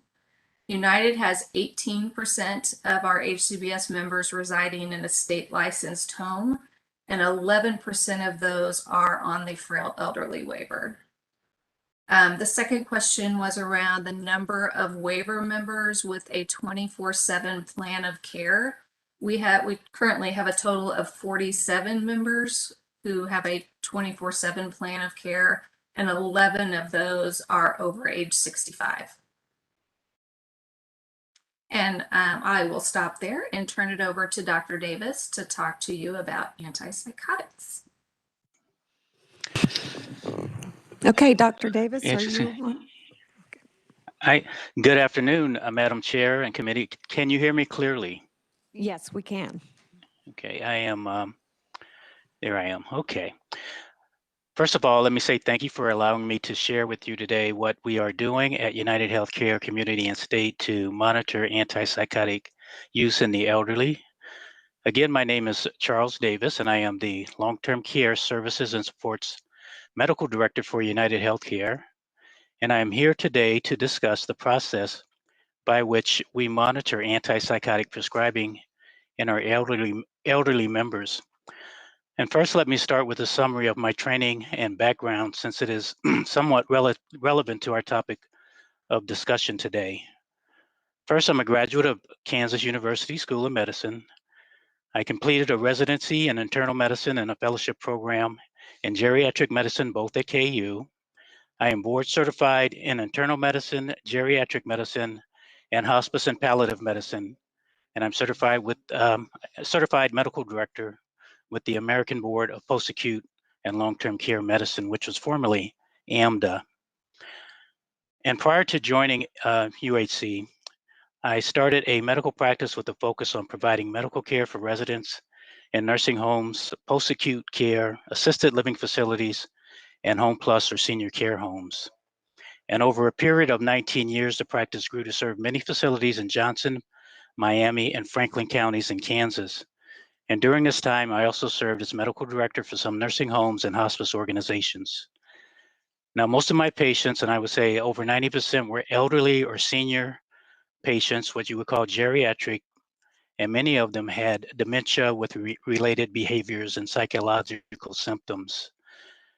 Now, these behaviors and psychological symptoms include agitation, aggression, wandering, disinhibition, anxiety, depression, inappropriate affection or touching, sleep disturbance, delusions, hallucinations, and paranoia, just to name a few. And as you could imagine, these symptoms are very uncomfortable for the patient and sometimes put them at risk for harm to themselves or others. And of course, safety is always a concern. Also, these behaviors are very distressing for family members and caregivers as they see someone they care deeply about struggle emotionally and feel helpless to provide relief. Now, in these circumstances, after ruling out metabolic causes for behaviors, antipsychotic agents can be useful for the management of these troubling symptoms.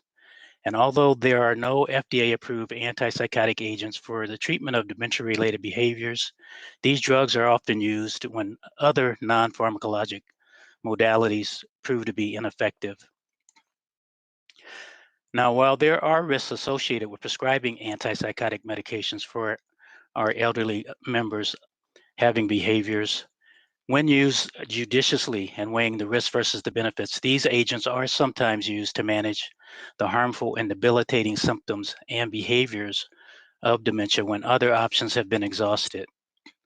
Now, with this understanding, we at United Healthcare are committed to monitoring the prescribing of antipsychotic medications in the elderly and assisting our prescribing healthcare providers to decrease the use of antipsychotic medications for our elderly members with dementia. So this is why I'm here today to discuss how we monitor the prescribing of the antipsychotic medications Next slide, please. So I see it there. Thank you. I'm sorry, you had the correct site. I'm sorry. Monitoring antipsychotic prescribing in an elderly is called a retro drug utilization review process. Now, as of June the 1st, 2020, in compliance with the CAN-CARE requirements, United Healthcare Community Plan began monitoring antipsychotic use in elderly patients 65 years of age or older and not living in a long-term care facility with the diagnosis of dementia. We monitored to make sure that these members were being prescribed these medications and to ensure that they had the proper FDA-indicated diagnosis of schizophrenia, bipolar disorder, Tourette syndrome, or Huntington's disease. And if they did not have the indicated diagnosis, then we would call the notify the prescribing provider.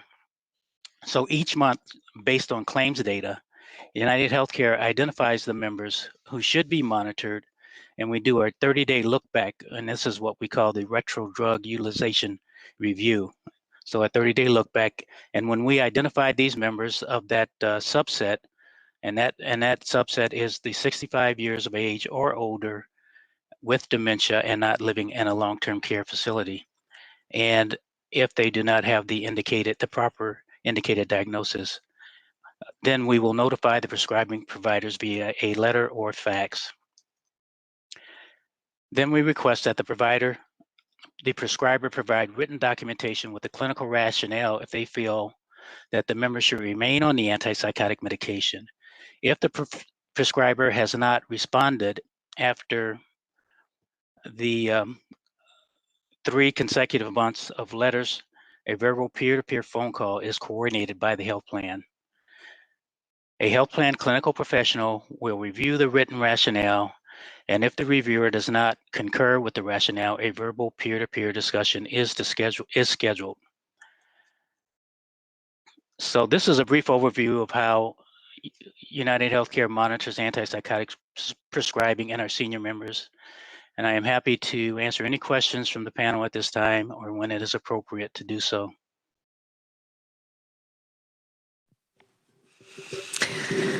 Okay.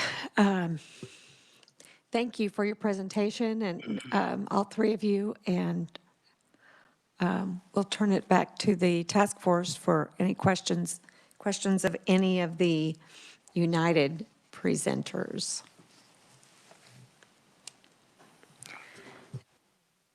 Oops, Camille has a question. Well, I wanted to ask a question about the comment about it having to be 30 days. Well, when they were talking about doing transitions, and they said once they identified housing, that then they went to KDADS for the eligibility determination to see if they could go on the waiver, and that sometimes it took 30 days. And so my question maybe for one of our task force members, if you know, is that, I mean, I know that was typically, that eligibility had been done initially during MFP right off the bat. So has that changed? Do you know? That question again, Camille? Well, so eligibility, so if someone's identified in the nursing home that they want to transition, so in the early days of MFP, I know that there was a referral made to KDADS, and the very first thing that happened was the MFP program manager or the coordinator there would say, yes, they're eligible, or no, they're not, so that there wouldn't be a whole lot of work done for somebody that wasn't eligible. And that 90 days existed. That's still that 90, but it was done up front. It wasn't at the end after housing was found and then the possibility of messing up the housing. That's what I'm asking. Has it been something that's changed? Do you know if that's? No, Camille, I don't know. This is Janice DeBoer. It might be a good question to follow up, and that we do have a transition specialist still on our team, Matt Berries. It might be good just to ask us to give you an update or to give you an overview of how that transition process works, Camille. Thank you. Because I was surprised to hear the 30-day. Also, that's probably, I mean, I'm hoping it doesn't take us 30 days, but we can follow up with Irate if she includes that in her questions for us, that we could follow up and make sure we know our transition process, that you all know the transition process and how that works. Thank you. Okay, other questions? Senator Holscher, do you have a question online? Yes, I do. This may be a Janice question, but in regard to that transition process, let's say you've identified somebody who potentially had been living in their own home. They've had a situation where they've received treatment and now they're potentially ready to transition back to home. So it sounds like we have services that will provide help with healthcare related issues in the home and even potentially providing supplies. But what about the situation like they can't rake their leaves outside or those types of things? So we have all the components, hopefully, it sounds like, to get them back in their home, but which obviously saves money long term. But is there a service or something out there that kind of helps provide help with those issues?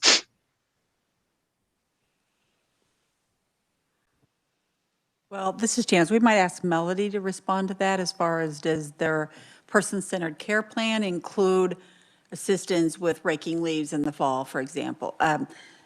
The idea of community-based services is that we can wrap around services for the individual to stay at home. So I'd be interested to hear how Melody responds to that as far as does the person-centered plan of care include services to actually help maintain the home? Hi, it's Melody again, and I'm told I'm off camera again. I don't know why, but I'm here. And yes, so we could assess for independent activities of daily living, which would include things such as housekeeping, could be raking leaves, going shopping, things like that. We do want to rely on natural supports when those are available, but it is possible to provide hours for that type of assistance.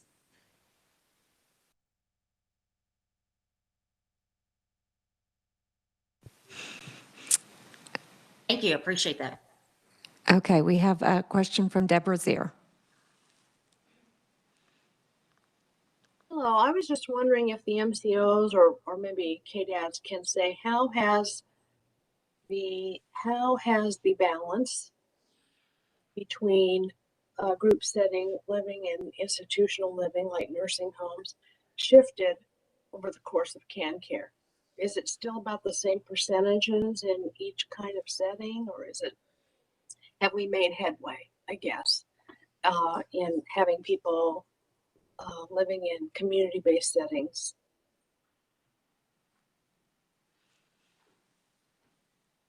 Not sure if I articulated my question correctly, but at one time, Janice, yeah, I don't know. Janice, you understand what I'm saying. Yeah, Deborah, this is Janice. So we do know that several years ago, I think well, I will just share with you, Deborah, you've heard me say this before.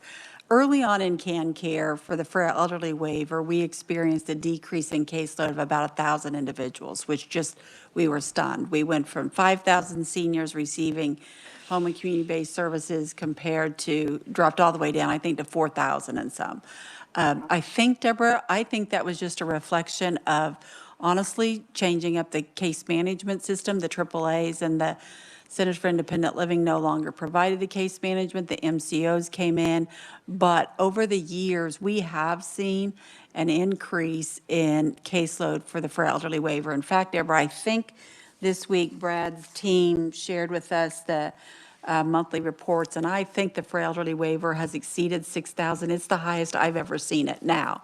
Okay. Is that the result of the pandemic? Quite possibly, that folks are now saying, tell us more about community-based services, and I do believe it's also a reflection of the experience of the MCOs and their care coordinators at this point, that we have seen the highest caseload on the frail elderly waiver. Deborah, we've also seen the lowest I've seen in probably 30 years in nursing facility caseload. So I do think there has been a shift. I do think part of that is the pandemic.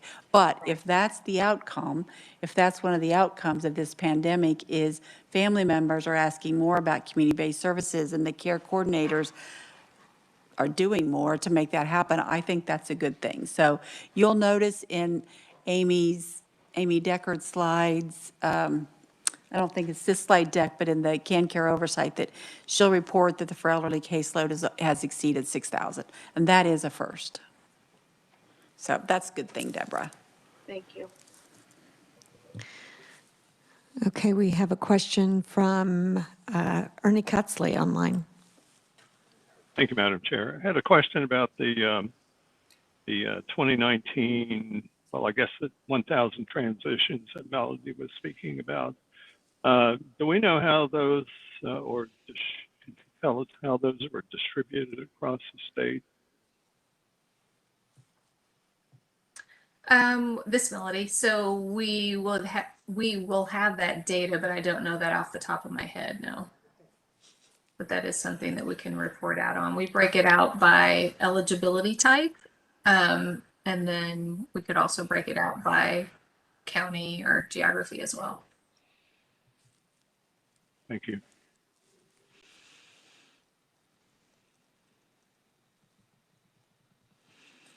Okay, do we have other questions? Okay, thank you, United. We'll go back to Stephanie again, Stephanie Rasmussen with Sunflower. Thank you, Madam Chair. Thank you. Okay, Sunflower Health Plan has the same pay-for-performance measure with the state, as well as member premium incentives that the other MCOs have for assisting individuals with moving from institutional settings to community-based settings. In particular, with the premium, it's from moving from nursing facility to either the FE or PD waiver. The pay-for-performance measure recognizes any transition out of a nursing facility to the community and uses the MDS data, minimum data set, for measuring that. So the first slide that I have to share with you is what our state-validated transition numbers have looked like from 2016 to 2020, just for Sunflower Health Plan. Now, this is all individuals in our Medicaid program, all of our members, so these are not necessarily just individuals that have moved to waiver programs. So we certainly, even though we may have fewer people that moved out in 2020 than, for example, 2016, there could be more, to Janice's point, that went to the FE waiver than we had back in 2016. I'd have to break that down by which waiver they went to. Our overall LTSS membership is 13,700, and 77.4% are in home and community-based services, with 22.6% of that membership being in nursing facilities. I would say one of our biggest challenges with rebalancing and getting a higher percentage to HCBS is that we have I won't say as many, but we have many individuals that come into Sunflower already in a nursing facility as we're trying to move people out of facilities. So as we're trying to rebalance, somehow we have to kind of assist our hospitals and other locations with knowing what those community-based alternatives are, so we can stop that front end movement into facilities when maybe someone would prefer to go back home and receive services in the community. And moving to the next slide, I want to cover some of our transition initiatives that we have. One of the things that MCOs do have the ability to do is engage in value-based payment arrangements or alternative payment models with providers to incentivize some of the outcomes that we would like to see. And we also have the ability to use things called in lieu of services or value-based services to offer services to members that are outside of the Medicaid covered benefit, also to increase quality outcomes. So related specifically to nursing facility and institutional transitions, we do have a value-based payment contract arrangement with several different community transition coordination service providers. Going back to the former Kansas Money Follows the Person program, transition coordination services were a covered benefit under Medicaid for members to get that help, extra help with finding housing in the community, finding household supplies, determining a budget for moving back home, and getting their homes set up and doing some follow-up visits. We took that model but implemented a value-based payment system where we make a payment to the provider when we do a referral for those services for them to engage in the pre-placement part of the transition. We then authorize a second payment if the member moves successfully to the community for the provider to do the post-placement activities. And then if the member remains in the community for the first 30 days without a readmission to the hospital or nursing facility, we pay the provider an incentive payment because they are helping our care management team with some extra in-home visits, making sure the member gets to the doctor, all their assistive services are set up, the home modification, maybe if we did one, is working out the way we thought it would, doing fall risk assessments, and things that keep people healthy and remaining successfully at home. We also offer to our members home-delivered meals during their transition, even if the waiver doesn't cover it.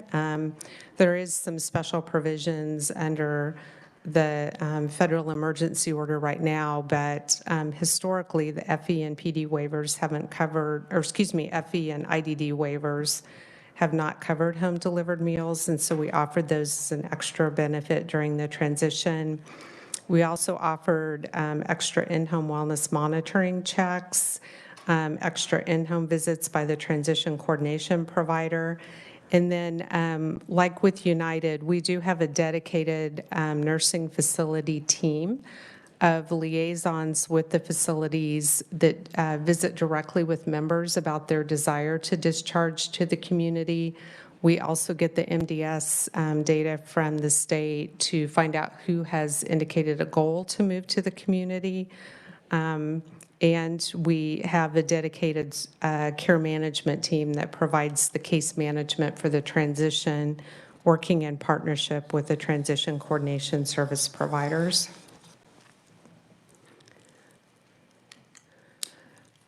Moving on to antipsychotic use in nursing facilities. Our pay-for-performance measure with the state also uses MDS data for this measure and excludes individuals diagnosed with schizophrenia, Huntington's disease, or Tourette's. In our interventions, we also recognize that antipsychotics might be appropriate for nursing home residents with bipolar disorder, so we also exclude them from some of the outreach that we do. One layer of our intervention is with the nursing facility medical directors, and we send them letters notifying them of individuals that they have who are on an antipsychotic without one of the diagnoses that's been determined to be appropriate for the use of antipsychotics. And again, we include the 3 diagnoses that are included in our P4P measure, as well as we include bipolar as a potential appropriate diagnosis. We also send letters to the prescriber of the medication, and this is in regard to members that don't have one of those diagnoses and do have a diagnosis of dementia or major depressive disorder. And we recommend that the provider consider an alternative therapy for treating that dementia or major depression. And we use our claims data and the diagnoses that are in that data to determine whether there's presence of dementia or a major depressive disorder. Then we also follow up with the MDS coordinators in the facilities that do the minimum data set assessments and recommend that they re-review assessments for any member who we show as having one of those appropriate diagnoses, but that's not indicated in the data that the state is also seeing of individuals with antipsychotics and the diagnoses that they have. And then lastly, we follow up with the nursing facility directors of those facilities that have higher rates of use of antipsychotics in comparison to their peers, and we provide them with educational materials on appropriate uses and prescribing of antipsychotic medications. I also wanted to follow up on a couple of the data points that were requested around number of individuals we have with 24-hour services living in the community. So we currently have 24 individuals receiving 24/7 personal care services, with an additional 61 that have 20 or more hours a week of personal care, or 20 or more hours a day of personal care services. Of those 4,900 members we have on the IDD waiver, 2,958 are in IDD residential services. That's an HCBS community-based service that provides up to 24/7 for individuals. We pay them a daily rate, and they have to provide up to 24-hour care as is needed by the individual. And then we have 3 children on the TA waiver that have 20 or more hours a day of private duty nursing in their home for their care. I did not, as of this morning yet, have the data on the number of individuals we have in adult care homes, but we'll be able to get that back to you this week. And I'm happy to answer any questions. Okay, great. Do we have questions? A question from Annette. Stephanie, Hi, thank you. Annette. A question about your reference to that you, due to the emergency declaration, were able to provide home-delivered meals during the transition. I guess that's to the FE and PD waiver. No, PD already has it, but FE did not, correct? FE and IDD. Yeah. And so how long would that service be available for those that were transitioning? My understanding, and I'll ask Janice to correct me if I'm wrong, is that that goes through the federal emergency order date, plus KDADS has received approval to have an additional 6 months to allow individuals time to transition back out of some of the services that were authorized under Appendix K.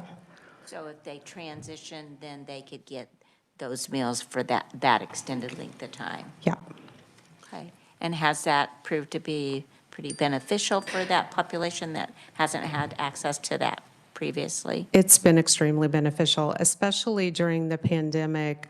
We've seen some individuals who maybe initially didn't want their caregivers in their home as much, and having that many different people coming in their home, that they could use home-delivered meals for a while instead of somebody preparing a meal for them. And for some individuals now who are having trouble finding caregivers, paid workers, that at least they can still get those meals in the absence of somebody being able to prepare it while they're there helping them with other things. Yes, it's been very helpful. In fact, we're kind of looking at two, and I know the area agencies have given us some good ideas of the ways we could use home-delivered meal providers to check on other things while they're there with the member. Because some members, we are offering face-to-face visits with members, but it's still a choice. And some are still saying, no, I'm not ready to have you back in my home yet. And, you know, it's just nice sometimes to have good relationships with providers who will tell us, you know, when maybe there's an issue we need to call the member about or check on. To use a multitude of different providers for that home delivered Yes. meal? Okay, thank you. Yeah. Representative Ousley. Thank you, Madam Chair, and thank you. I'm not sure this is relevant to the committee work here today, but just out of curiosity, I don't serve on a health committee, so I've actually learned new acronyms here today.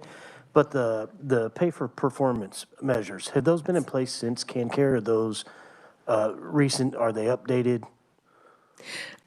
We have, the MCOs have had pay for performance measures since the beginning of CanCare. The measures have changed with the two different contracts that we've held And I believe the nursing facility measures have been in place since 2016, but I'm not 100% sure. Okay, thank you. I just thought Yeah. I'd chime in and learn a little bit more. Thank you. Sure. Anything else you want to learn? Not at the moment. We don't have all day.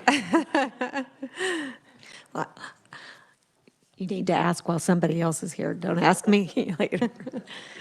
Okay, I'm not seeing any questions online. Let me look one more time. And,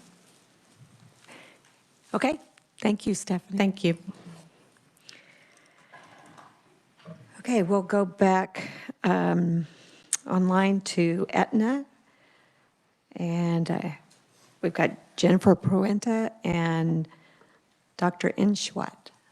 Inchwat? Did I say it right? That was great.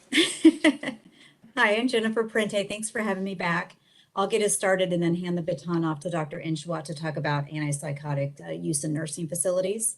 And if it's okay, I'll go ahead and share our PowerPoint presentation.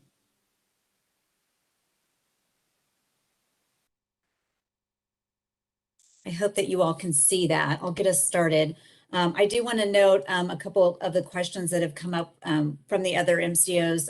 One question I did go ahead and include on our slide that I had time to pull together is the question regarding members who are receiving 24/7 care in the community. And currently Aetna has 116 members who are receiving 24/7 care in the community. And that's a combination of services, HCBS services. It can be typically personal care services. As Stephanie mentioned, members may be having over 20 hours a day of personal care services, in addition to enhanced care services, the support that occurs at night, or a combination of nursing or specialized medical care services. So it can be any of those or a combination of those services to make up 24/7 services for members in the community for those supports. I wanted to answer that question. And then we will have to do a follow-up to provide the information requested on the number of members residing in an adult care home. We'll pull that together and submit that information this week to you guys.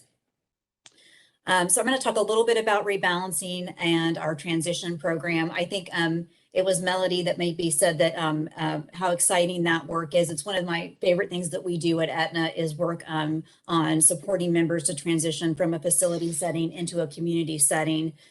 We have a really nice transition program that we kind of tweak and make better year after year to make sure that we're identifying those members that have an interest in moving into the community and have the best program we can to set those members up for success when they do transition over. So I'll talk a little bit about our transition program. We have assigned service coordinators who work in designated facilities. There are a couple bigger facilities where I may have a couple service coordinators, but really our best practice is to assign one identified service coordinator who sort of acts as a single point of contact for that facility. It's important for us to develop really strong relationships for those staff that are working in the facility, because when we are working with the members who are interested in transitioning, it's important for those providers to be at the table with us, working with those members and their families and the community providers who will be coming in to really have kind of an interdisciplinary care team approach to supporting those members in their transitions. So we do have identified kind of subject matter experts and identified staff that work in those facilities when we're discharge planning with members for transitions. We identify members by really conversation. We do, very frequent assessments with those members. We develop care plans with members who are in long-term care facilities. We talk to them about their goals and their interests and their desire to potentially move in the community. And sometimes it just starts with the conversation. So I think some of the other MCOs mentioned there's lots of ways to identify members, but a lot of times it's just in those conversations that we're having with those members when we're talking with them about what their goals are and interests are. Certainly the facilities sometimes will come to us saying they may have identified a member who would like to transition, MDS data, other ways that we can, family members who are interested in asking about home and community-based services. So lots of ways that those members come to us. But once they're in our program, they have a service coordinator that they work with, that we're assessing their needs, and we start the transition process with them. And during the pandemic, I just thought it was important to mention that for members that we weren't able to really see face to face and going into the facility, which is what we like to do, we really tried to do telephone, televideo, working through the facilities, working through the family members, families, to really just try to stay connected so that we can continue to have those conversations, particularly if we do have members who really do prefer to shift and move into the community. We did see that frequently during the pandemic, and we were able to stay connected in alternative ways. Not just being when we couldn't see them face to face.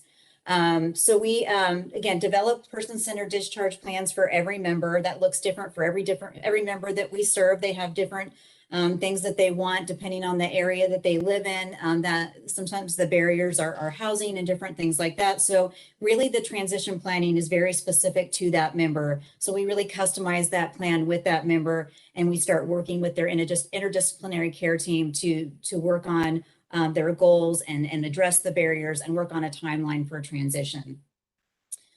We partner with community providers. I think there was some conversation around transition supports. We do provide transitional care coordination, and there are transition funds that we can use for members once they are in the community to do kind of startup for like furniture and different things like that, or a down deposit for utilities. So there are transition services that we can provide and help coordinate for that member. And we do have a lot of really strong relationships with our community providers that help support our team with making those transitions possible in the community.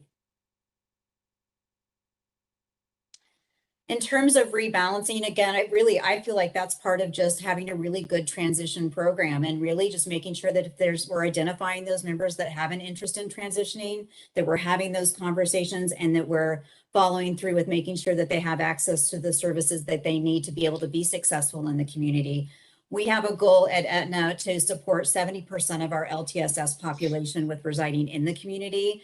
We're about at 68%. So, we'd like to meet or exceed that goal. And again, that just comes down to, again, identifying those members and driving really good transitions to the community. In addition to driving, and helping that member get into the community, I think it's really important to make sure that you're providing the services on the back end, that there's frequent touch points with those members that have transitions, because you can set up a really good service plan for a member and think you've checked all of the boxes, and we have a lot of great tools and assessments to do that. But what we really try to do is make sure we're supporting those members for the day one that they transition home, and continuing to talk with them on a daily or weekly basis to make sure that the services that we've put in place are being utilized and that they're appropriately meeting that member's needs. And then we're reassessing and adjusting if we need to make sure that we're giving just the right amount of services at the right time for that member once they transition, so that they can stay in the community and be successful. In terms of again, rebalancing, I mentioned the person-centered support plan. We have a really wonderful team. It's called a Systems of Care Transition Team. It's a team that supports the Kansas Health Plan, specifically around housing, transitions, employment. We really rely on that team. If my service coordinator is bumping up against a barrier, we call on that team to become involved in the transition planning, so that we can really make sure that we're accessing all the community resources that we need for that member. That happens a lot around housing. Helping a member find affordable housing if they don't have a place to transition to can be a barrier. So we engage that team. We have a really wonderful transition of care coordinator that works, again, specifically on transitions in the state of Kansas for us to support the team and making sure we're addressing any barriers, finding the appropriate placement and appropriate providers to help support those members when they get home. So it's a team that we collaborate with and work with a lot in terms of our transition program. And the other part that I will mention is in terms of safe transitions, we really, that single point of contact and continuity for members, whether they're a member that's receiving services in the community or a member that's, just transitioned in the community from a facility, during those different transitions, or even a transition where they're in a hospital for admission or a planned brief stay in a facility, we have that service coordinator following that member through those different transitions, so that we're looking at what their service plan is and making those adjustments as needed to make sure that we can get them back home with the appropriate services in place. And in terms of pay for performance, again, just rebalancing, I think the other MCOs touched on our pay for performance. measures. We participate in that, and we really relook at it from a rebalancing standpoint to try to drive those transitions. And I'm going to advance the slide and let Dr. Inshawat talk a little bit about our antipsychotic measures. Thanks, Jennifer. So I wanted to talk a little bit about our antipsychotic measures in a nursing home. However, just to level set, I wanted to provide a quick definition on this topic. So basically, KDHE and KDAD, they define the antipsychotic measure as the number of members in a long-term nursing facility who are on antipsychotic with the exclusion of 3 diagnoses, which are schizophrenia, Huntington, and Tourette's. So the way we calculate it is the number of patients in a long-term nursing home on antipsychotic minus the members with these 3 diagnoses divided by the number of patients in the nursing home overall. Next slide. So our Aetna medical directors, they spend quite some time on this topic. We conduct a clinical review of member medical records. We also look at the patient history, at the current status and medications. Also, we look at the diagnosis and behavior documented in the charts. We look at the labs. If we feel that there is an opportunity, our medical directors are making outreaches to the psychiatrist or to the medical director of the nursing home to discuss our initiative and obviously to provide some education and get some feedback. We have been able to educate a lot of providers on this initiative. However, we are getting, a lot of comments that the use is still appropriate. Patients are stable. Obviously, we cannot direct the care, so we are providing ample amount of education, sending out letters, also explaining that you will get a call from one of our medical directors to discuss an opportunity to reduce the number of these antipsychotics with the members. So we're looking at identifying nursing facilities with the highest number of members on antipsychotics and also psychiatrists that have a higher number of prescription just to be more effective. Next slide, please. One of our other initiatives is we're collaborating with our CVS partner, Omnicare. We've actually reached out to Omnicare to understand their presence in Kansas and see if we can collaborate on some initiatives. We also wanted to learn from them on a national level if there are any best practices that we can identify and maybe copy to help with our initiative for reducing antipsychotics use in the nursing home.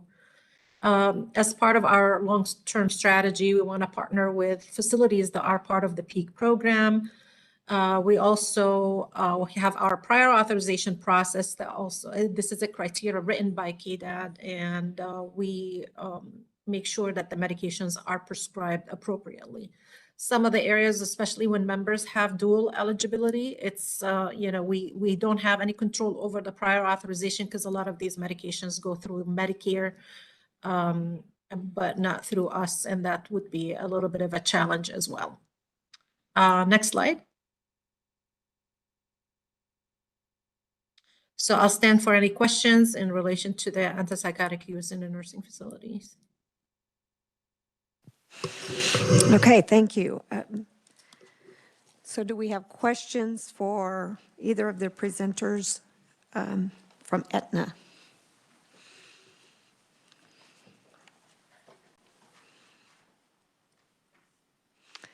I'm not seeing any, and I don't see any online. Any questions? Okay, thank you, ladies. Thanks for presenting. Thank you, Madam Chair.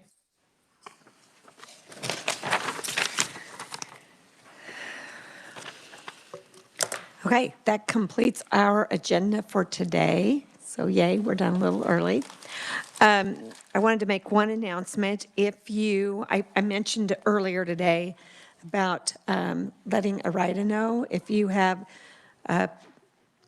potential recommendations. If you would email those to her, they could be included in the spreadsheet that we will work from tomorrow afternoon. So with that, we will see you back at 9 a.m. tomorrow morning. And we're adjourned. House time. House time. Task force time.